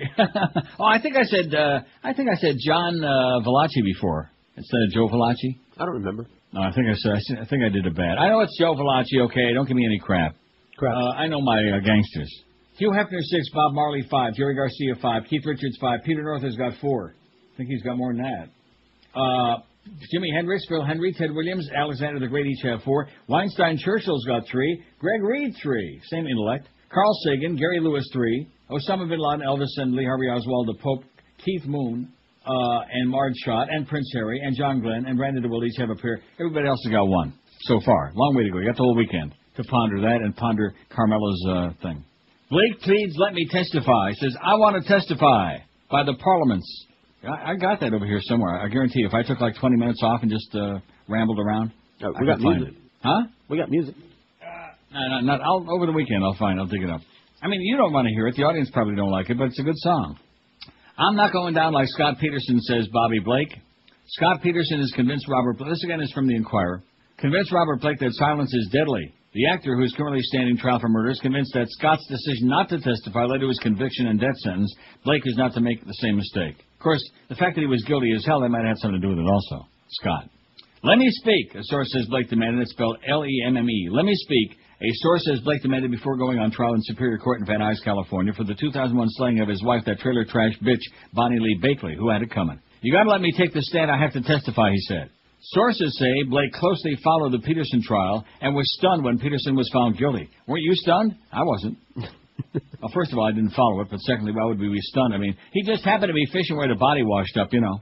He's convinced Peterson's team blew it by not letting him testify, said the source. Blake seized on what some of the jurors said afterward. They said they didn't like it that Peterson didn't make any statement on his own behalf. Blake told his lawyer, I'm not going down like Scott Peterson. The Beretta Star's attorney, M. Gerald Schwartzbach, is taking a wait-and-see attitude regarding Blake's possible testimony as the trial unfolds over the next few months. But top criminal defense lawyers told the Inquirer they'd be nervous about putting the edgy, opinionated actor on the stand. He could put his foot in his mouth and his head in a noose. He does seem to be kind of a loose cannon based based on some of the public interviews he's given, said top defense attorney Steve Cron. If I were his lawyer, I'd be afraid I couldn't keep him under control, and that he'd say something that might make him look foolish or manipulative or deceitful, like the management at QAM. Cron said he would let Blake testify only if he absolutely had to, and he wouldn't know that until the trial was nearly over. I wouldn't make the decision whether to put him on the stand yet. He said you go through the case, then you look at all the evidence presented, you wait on the end of the prosecution presentation, and you talk to your client. You talk to people who have been observing, and then you make the decision based on the evidence. You don't make it at the beginning. Cron thinks Scott Peterson's lawyer, Mark Garagos, not related to Mike Baragos, who's the attorney for Eve Russell on Passions now, by the way. That's how sick they are. Mark Garagos was right not to let Scott testify. He's lost, so it's easy to say it's a mistake, said Cron. At the time, I thought it was the right thing to do. His lawyer made the best decision under the circumstances. I think it would have turned out the same way if he testified. That's what happens when you're guilty as hell and there's overwhelming evidence and you're a compulsive BS artist and liar like Scott Peterson. But in Bobby Blake's case, a lot of us liked Bobby Blake, right? We didn't like Scott Peterson. No. As opposed to a lot of those fat shut-ins who were sending him love letters and propositions of marriage in America. Please. Oh, yeah. Same people that go to Graceland, by the way, to moon over Elvis. They're mooning on it right now. If I ever hear one more guy tell me that he went to Graceland with and that was his idea, or that his wife or girlfriend took him there and he wants to go back and see it again, I'll just absolutely die someday. 12 minutes after 1 at 560 WQAM. At 2 o'clock we got, and then at 4 it's the show, and 7 to 10 it's Eddie K at 10. So we got 8 hours coming up, and we haven't got, well, we know Mad Dog's at Public somewhere, and we know Mo is going to be. Oh, I just got as a matter of fact, I'm glad you brought that up. Yeah. Duff just slipped me a note. Duff just slipped it to you? Right. He's going to Probably be wouldn't be the first time. Miami Shores Publix. Yes, it would. Well, that's what that caller said, our spy, our radio Yenta guy. 9050 Biscayne. What is it? 9050. 9050. And so 90th and Biscayne. Right. Miami Shores Publix. Mad Dog will be there 2 to 4. And you know, I guess since he's got a year left on his contract, or 11 months or whatever it is, with this station, I don't know. I just don't know how you continue with that when you've got disgruntled people who've been jerked around and screwed over and lied to. And they're going to, you know, he's just going to have to do the best he can, which I'm sure will be fine, but not a pleasant circumstance, okay? Here's something that's a lot more pleasant. Armstrong Ford Vice President and General Manager David Rich called a couple of days ago to tell us that he's overstocked with Mustangs. He's got Mustangs coming out of every part of his body. In fact, David said that Armstrong Ford will blow out these new 2005 six-cylinder Mustangs for as little as $17,900. That's a savings for you of over $3,500. Plus, they got a couple of 2004 models left, and get this, they'll let them go for just $12,499. Original MSRP was $18,660, so that's a savings for you of over $5,600. Great deals, plus, as always, Armstrong Ford includes tires and batteries for life with each vehicle you buy. Great prices, added value, and friendly service. That's the Armstrong of Homestead difference. So when you're ready for that new vehicle, come to the dealer. It'll treat you just like family. Armstrong Ford of Homestead, you'll find them at Southwest 307th Street and US 1. Exit at the Campbell Drive off the Turnpike. No matter where you live, it's worth the drive because they're going to save you thousands, zillions of dollars. Prices include all factory rebates and discounts with approved credit, plus tax, tag, and fees. You're listening to Neil Rogers exclusively on 560.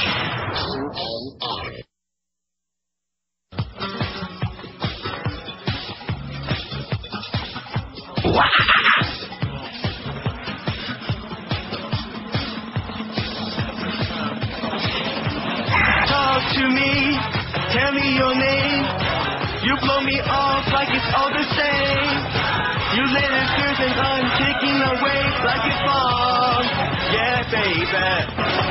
She bangs. Oh, baby, when she moves. I go crazy cause she moves like a moth, but she stings like a bee. Like every girl in history. She bangs. Wow. The only reason I played that is because somebody wants to meet William Hung. Mm-hmm.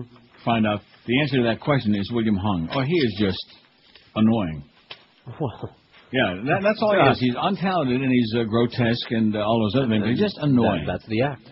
Jim says, I've just come in and I'm amazed that Thomas Jefferson isn't already on your poll. How about George Jefferson? Right. I thought about Thomas Jefferson. Well, he is now. I guarantee you that Josh has put it on there right as I speak. Yes, Aren't you, Josh? It's already on there.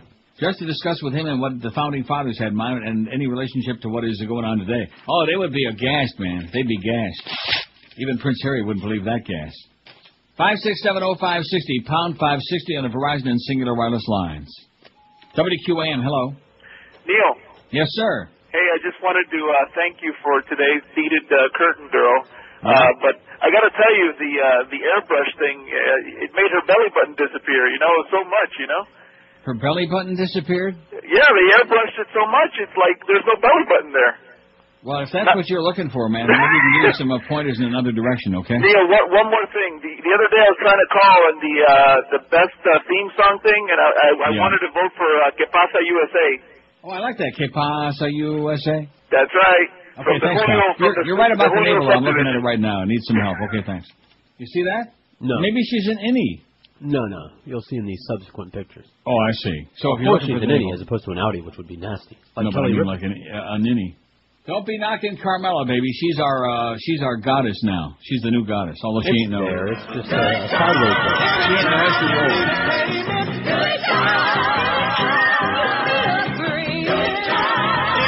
Esther Roll and her sister Jelly.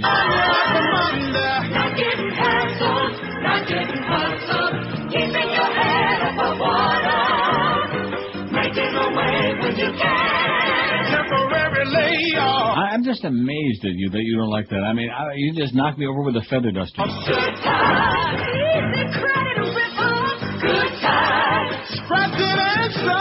I mean, what's wrong with that song? I think it's fun. I know the words, though.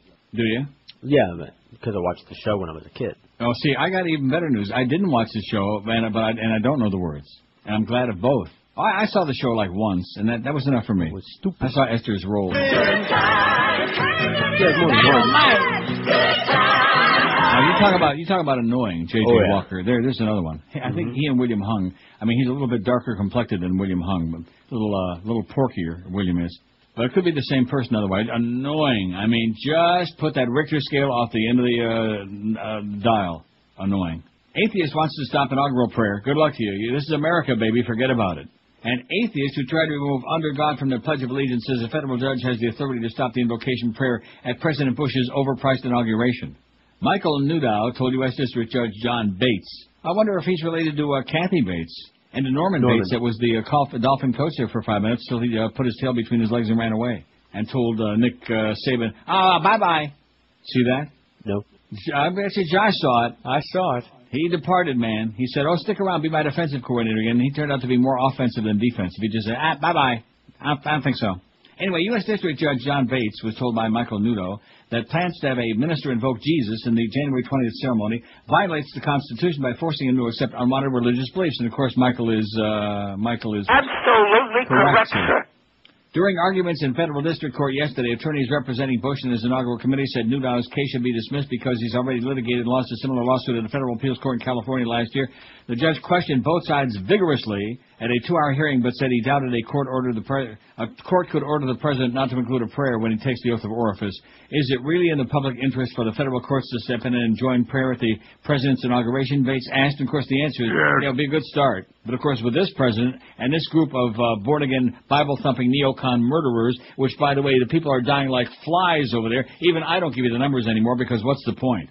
Murderer, butcher with more blood on his hands than just about anybody. I guess he's trying to be the new Joe Stalin. In fact, maybe he can meet the British royal family. He already has, I guess. Maybe they'll cotton to him just like Tony Blair. Nudo said his case is different this time because he actually has a ticket to attend the inauguration. He said being there live is different than 4 years ago when he planned to watch the ceremony on television. Justice Department lawyer Edward White scoffed at that claim, saying the issues in the two cases are the same and that Nudo still has not shown how he'd be injured by hearing the prayer. All you people that go to those football games, man, the Dolphin games, now do they do that also with the Hurricane games? I would assume they do it. College football, I haven't been to one so long. No, I don't think so. They don't? No. Well, so why is that? So in other words, it shows you what I've always said. The NFL isn't just a sport, it's a religion. There you go, it's a religion. And don't get me wrong, I love the NFL. I'm peeing in my pants over that game Sunday. I'm very, very nervous about that. Although my final score prediction is Indianapolis 31, New England 41. What? You don't think it's going to be a high-scoring game? No, I do. I just think you're going to lose. You're scoffing at my suggestion that the Patriots are going to be Indianapolis again, which Sandy Peyton Manning's got a perfect record against New England up there. Yeah, well, that means and a lifetime record. He's beaten them once. That means he's once due. in a lifetime. And you're counting on the depleted New England secondary to be what's going to do them in. And like I said, 31 points for them, but 41 for the Patriots. 5 touchdowns and 2 Adam Vinatieri field goals. And you're laughing. You're chuckling. What are you laughing about? Indianapolis they have no defense, man. Their defense blows. All right. You think they have a good defense? No. Well, but they have. Tom really Brady's going to pick them apart. He's going to eat them for breakfast, man. He's going to chew them up and spit them out. And if you ever saw Sandy Peyton Manning, you'd probably want to spit him out too. God, man, is he even you admit it. That whole family, they're like retardo looking. They look like they came from Aintree. Yeah, he looks like a giraffe. Yeah. Oh man, hyena head. But nonetheless, he's got a great arm and yada yada yada, and you'll see all those statistics against those little girls teams like Denver. You'll see just how much that counts on Sunday. I'm trying to talk myself into it. I'm nervous, okay, but why not be nervous? Why not have what could be a really great game, or maybe we might get blown out? Who knows? Still a hell of a season, 14-2. I'll take it. I mean, it ain't no 4-12. It ain't like no Dolphins season, and we sure don't have no owner like Wayne Huizenga.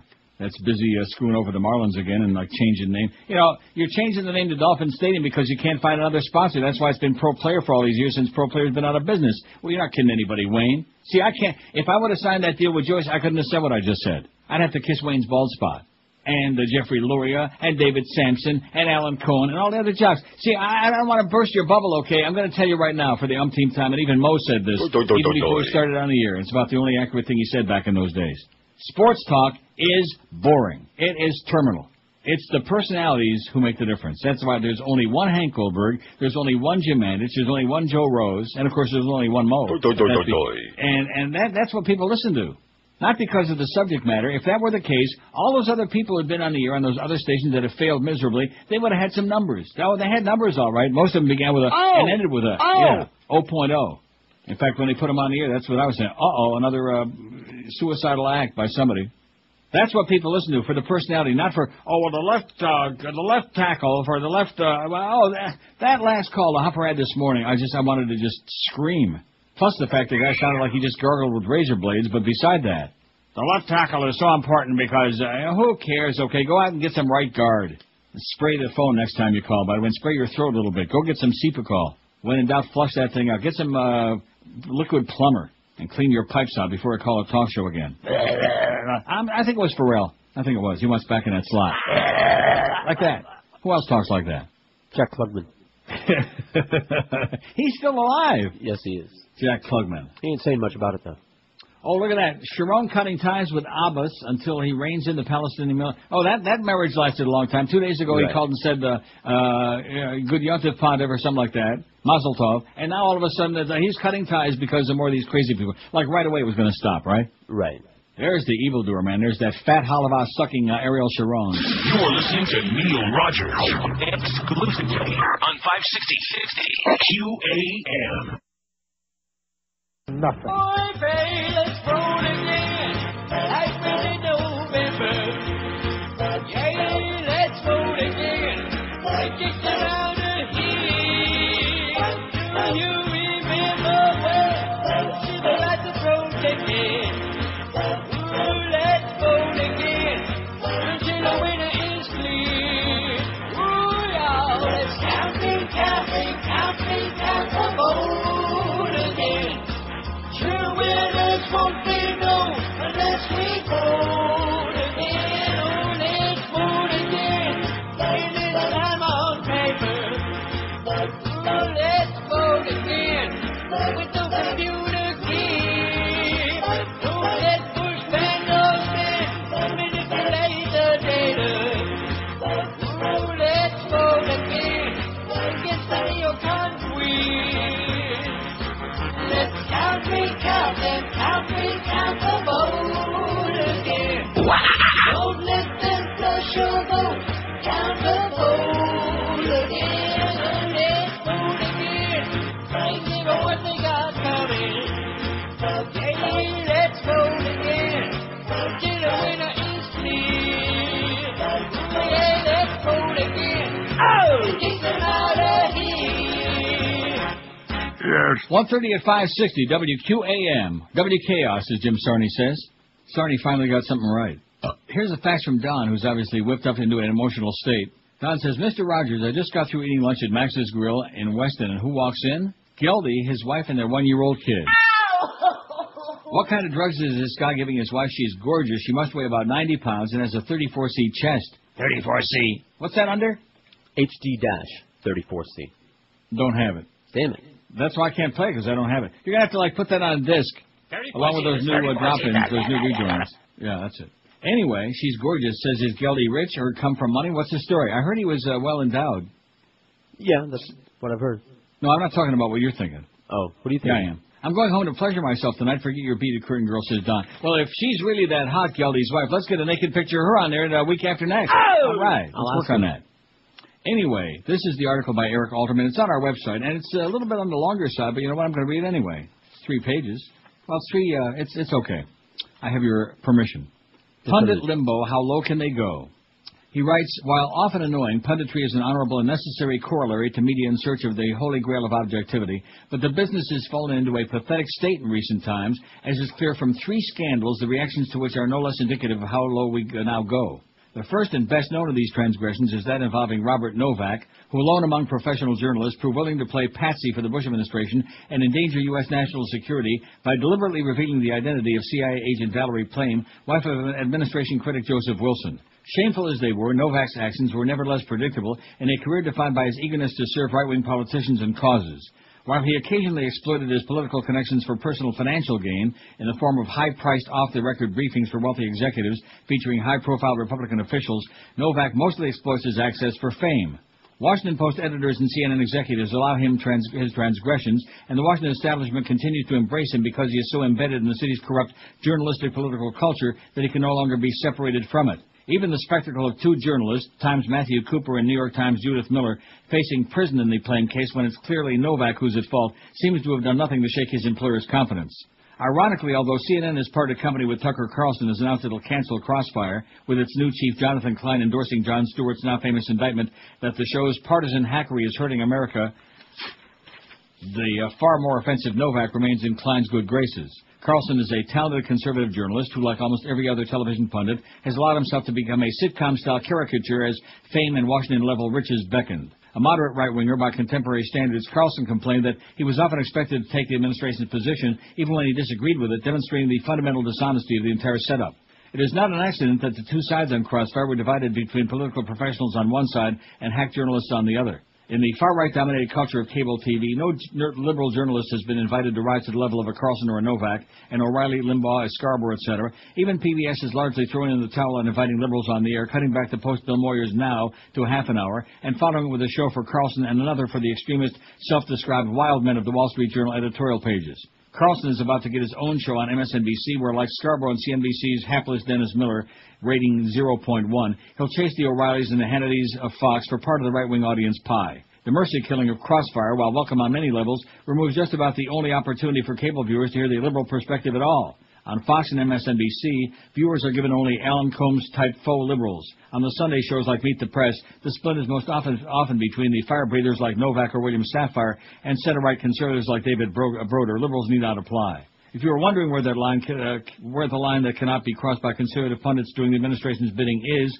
Armstrong Williams, a 45-year-old black conservative who's a favorite on all those shows, discovered it. As USA Today reported, Armstrong accepted payments totaling nearly $250,000 to pimp the administration's position on the No Child Left Behind law, both on radio and TV.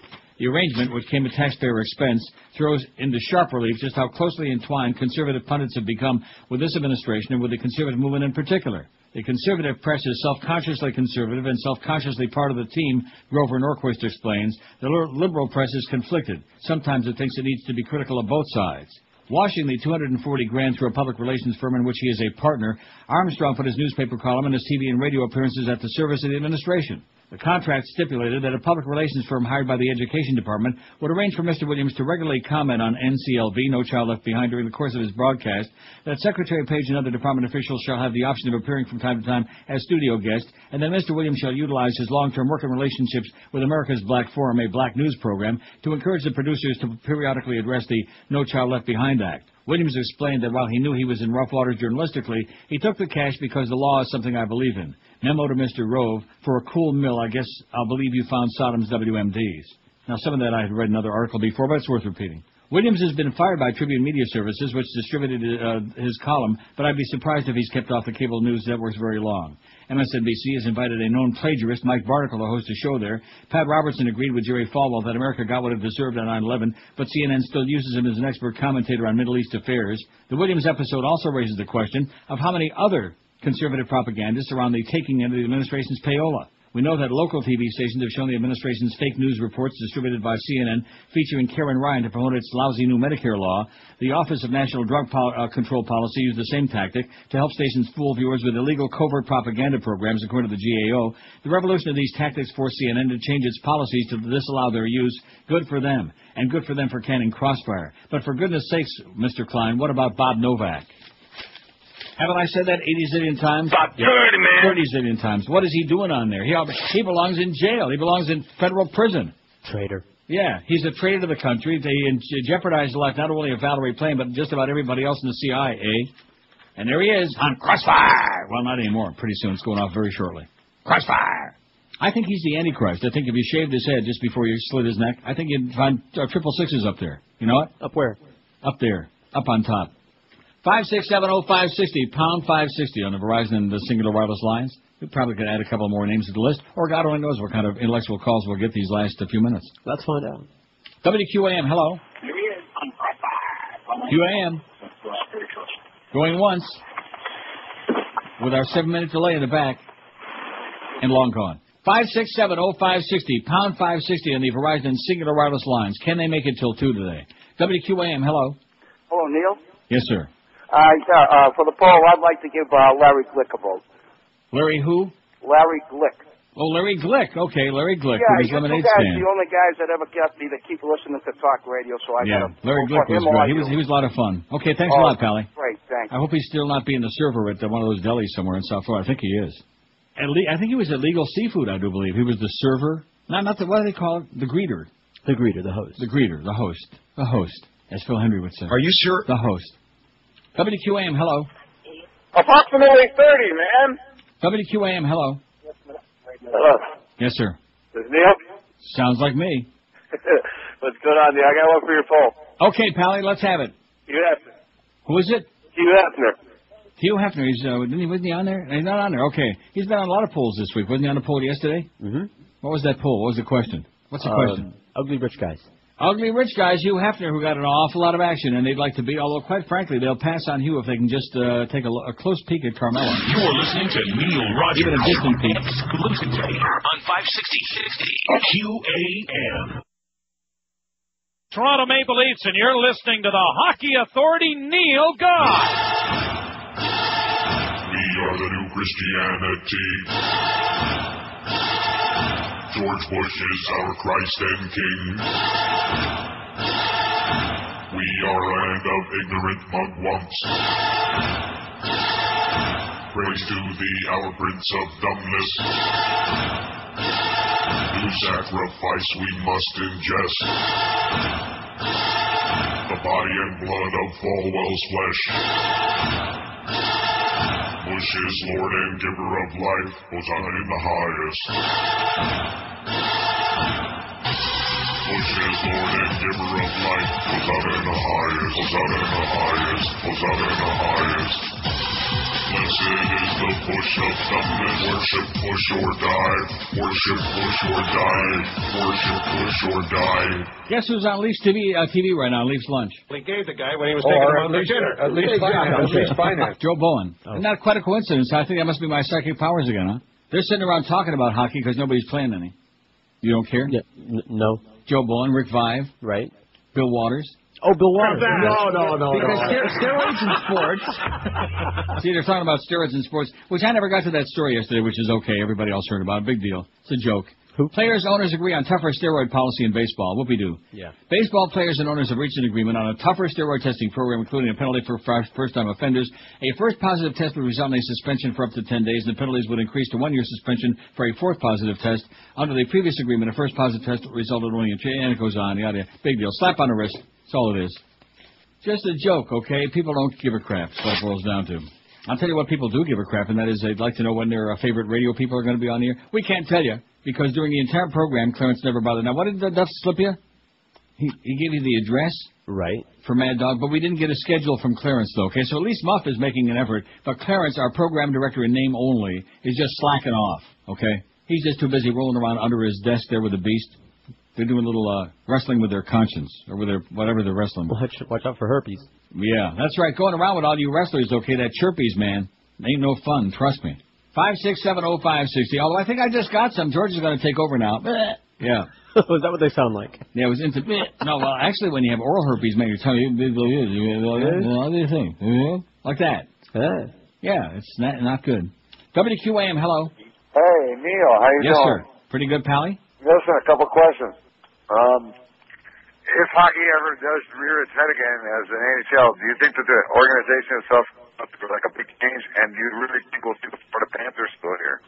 Good chance they won't, is what I would say. Very good chance they won't. What about the NHL? How many concerts they have with how many washed-up rock bands? I don't know. It doesn't look too good. Do you still find after that? And get a new phone, okay? I can't hear a damn thing you're saying. Wasn't that a bad phone?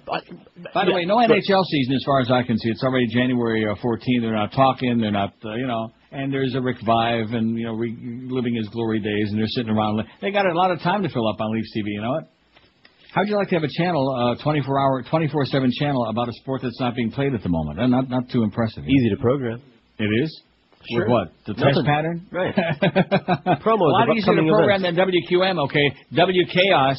I should probably have read the Barry Jackass and Jim Sarney columns again today, just because this place deserves it. And I hate to say this because we love the Mad Dog dearly, and we like to have him stay around. But part of me would like to see him stay, but you know what I'm going to say. Right. But there's a part of me that would like to see him jump the ship and go with the Dolphins over to the other place just because certain people in this place deserve it. They've played fast and loose with so many people and told so many half-truths and untruths and BS and just assumed that they could jerk everybody around and just everybody was going to sign here and do that. And, just for once, I'd love to see somebody stick it right down their throat. I'd love it. Yeah. How come they didn't come after me from that? Now, see, I could have gone a lot of other deals, but that's one outfit if they were really smart, which I guess they're not as smart as they claim, even though Mad Dog says they're the what did he call them the other day? We're the bad guys, and they're the white knights. They're the guys in shining armor, something like that. Based on what? Based on what? They got Craig Minervini and Stu Gatz on here? I don't know. I'm not too impressed. But just once, this place deserves getting a comeuppance, okay, for the kind of jerking everybody around that they've been doing. I mean, just unconscionable, unprecedented. Including this show and this audience. Oh, well, you're going to come on whenever Howard's done for the day, yeah. Different time every day. Forget about what the contract said. I've let him off the hook. The Humper let him off the hook, but only by precluding a lot of crap they wanted to stick in there. And now they're like, now let them hang for a while. Let them, twist in the wind. Because not only, see, what they got now is a double-edged sword. because they don't have either person on at the time they want him on. They got Mo on there, which they quite frankly don't want him on at all, to be honest with you. And now they got him on 4 to 7 right there in afternoon drive in prime time, you see. It'd be one thing if he were to buffer from 2 to 4, which is what they wanted, and he agreed to do. But now they got him on here because they ain't got nobody else. So now he's doing 4 to 7, which is not what, like Michael said, this is not what I wanted. Remember what, Michael? You didn't see Godfather 3. I saw Godfather 3. Oh, yeah. You remember that scene? Yeah, I do. When he was sitting in his hotel room in the chair? Right. And there was the three of them. Andy Garcia, and there was Neary, and Connie. Talia Shire. Connie. Is not what I want. Understand? Don't ever give an order like that again. And Neary nods his head, okay, and Vincent finally, grudgingly, hot-headed Vincent, okay. You understand? Yes. I keep repeating it because it's such a great scene, even though it's the eye contact between Pacino and Talia Shire that's so great there. And she just keeps looking off to the side. Because she was like a hard ass too, man. Right. In the beginning, when that whole song Dog on a Pony show, when he had Carlo off, and she had a bug up her ass about Michael. But after that, then she became like, she should have been the next to the head of the family, the Adonis. Right. She should have been the Adonis. WQAM, hello. Yeah, can I add to Gail? Go right ahead, sir. Take your time and go right ahead. Okay. How about Harry Carey? Harry Carey would be fun. I met him that one time. He's a blast. And number 2? And when I turned into Mad Dog yesterday, I thought it was the end of the world the way that thing started. Oh, yeah, wasn't that awful? They had a technical problem, and I'm thinking he's having a big argument with somebody out in the hallway. I had no idea what the hell was going on. Yeah, unbelievable. It really is. Welcome to a crazy place, man. Thanks. Have a good one, pal. You got Harry Carey? That's C-A-R-A-Y, by the way. That's not the way most people spell it, but that's the way he spelled it, which wasn't his real name. I forget. His real name was like some Italian name. He was an orphan, Harry Carey. But I guess it don't make any difference. Now, he's at that big bar room in the sky right now. Shouldn't we, just out of courtesy, shouldn't we do a little, just drop in a little something in here? One moment, please. I want to find the appropriate thing for Harry Carey. Take your time. Here it is. Cubs win! Cubs win! Cubs win! I'm a Cub fan and a Bud man, and I trust you are too. Sure. Whatever you say, Harry. WQAM, hello. Neil God. Yes, sir, speaking. Harry Carey's great, but I got one better. I'd love to sit down and reminisce with Jackie Gleason. Jackie Gleason would be great. You could meet him for dinner at Pompano Park. He used to be there. He had a table right in front of the window. Bet he'd have stories to make hair grow out of every orifice of your body. Guaranteed. Okay, good choice. Thanks a lot, Pally. South Florida legend Jackie Gleason. He's still dead, by the way. Art Carney. I can't believe Art Carney's dead. That's bad. I mean, it's bad that Jackie Gleason's dead, too, but Art Carney was like, you know what I mean? He was a what? He's just a good goofy guy. Okay, I mean, everybody liked Art Carney, right? Absolutely. And Imogene Coca. Now, am I getting on the right show? She was on with Sid Caesar. Yeah.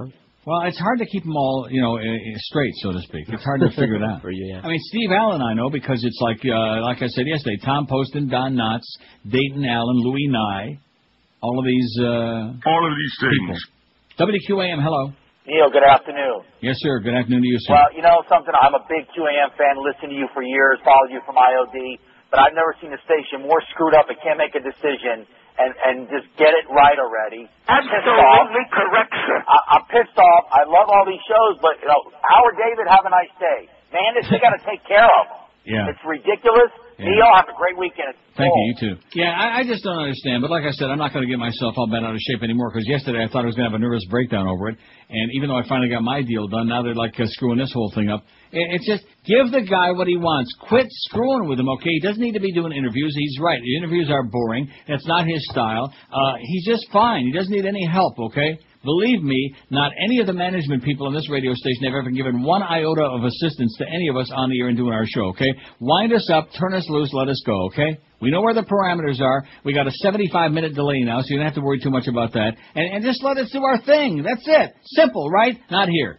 Anything that's simple, they complicate it. They make it into a big psychotic simus, okay? I don't know what it's all about. I really think that, remember, I don't want to go through the whole thing. But I think that certain people in this organization ought to be forced to submit to a psychiatric exam, don't you? Or at least submit. Or at least just, submit, like their resignation begins. You're listening to Neil Rogers exclusively on 560 QAM. Jesus Land, Christian Park, where you won't go to hell when you die. Oh! Jesus Land, Christian Park, where ignorance and hatred thrive. Ride, the holy roller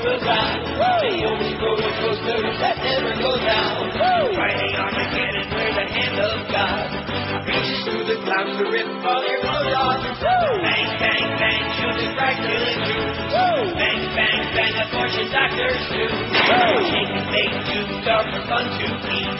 While Teddy bundles by a cartoon character grease. Our Father that art us bread, help us answer all voices in our head. We got our Nikes on, we're waving our snakes, we're Armageddon. When come, please take us away.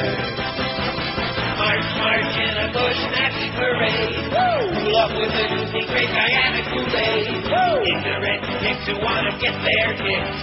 Wait with the fun and fundamentalist. Pray to the Lord to forgive you with your choice of flushly appointed views. Head on down to the revival show to score the Billy heroin, drink and blow. Jesus land, Christian talk, where you both go to hell when you die. Jesus land, Christian talk, where ignorance and hatred thrive. Oh! 157, I got the Mad Dog standing by. He's at Publix, right near the fresh meat department on 9050 Biscayne Boulevard. That's Miami Shores. He'll be there 2 to 4. Then we got Mo from 4 to 7, even though that's not what we wanted. Not what I wanted. Here's the poll today. So, you know what I'm thinking about very seriously right now in the midst of all this? What's that? Lunch. Stay away from the ice cream. No, I'm not doing that anymore. Two things I'm not going to do. I'm not going to get myself all bent out of shape about this radio station and its insanity because just when I got my whole deal done, just when I thought I was out, they pulled me back in to all the mess. Just when I thought they were going to get all the stuff done, and then this past Monday night, Mad Dog has made his decision. He's staying with us. Everything's copacetic, right? No, wrong. They just can't stop potchking with people. They can't stop messing with people. Okay, and that's the main problem. This whole radio station, we had it kicked, man. We had the world by the balls back in the spring. Had that big book. Joe Rose was kicking ass. Mad Dog kicking ass. Humper in the afternoon, and we're doing great. Had that huge rating book. Everybody's getting bonus money up the old nose, or wherever they're sticking it. But no, never satisfied. And how many times has this audience and people listen to me for a long time heard the same lament? Because no matter what station you're on, no matter what company you're working for, and I'm sure a lot of you know the same, wherever you may be working, they never stop messing with success. If things are going too good, they can't handle it. They can't handle prosperity. They always find a way to clench defeat from the jaws of victory, to clench misery and agony from happiness and prosperity. It's just astonishing how inept and incompetent these people are. But nevertheless, they got the title, you know. If you could meet any one famous person throughout history, who would it be? We asked today. And we got like 620 votes. We got a lot of good names on here. Jesus Christ, 181. A lot of people always invoking his name. Every time you turn around, you hit your name. Jesus Christ. Right. Carmela de Cesare, man. She is the superstar. Not only if today we'll have her on there for you, a different picture every day next week. Something to look forward to, okay? Bill Clinton, 51. John Lennon, 39. Albert Einstein, 31. JFK, 25. Hitler, 23, okay? Like I said, the whole British royal family, we stand there on line ahead of you to get his autograph. But maybe when they're done. And wouldn't it be nice to see Prince Harry and Prince William both fry at Auschwitz? I'd pay to see that. Okay, the Mad Dog is coming up next. Have a great weekend. Say a couple of Hail Marys for my Patriots, please. Bye.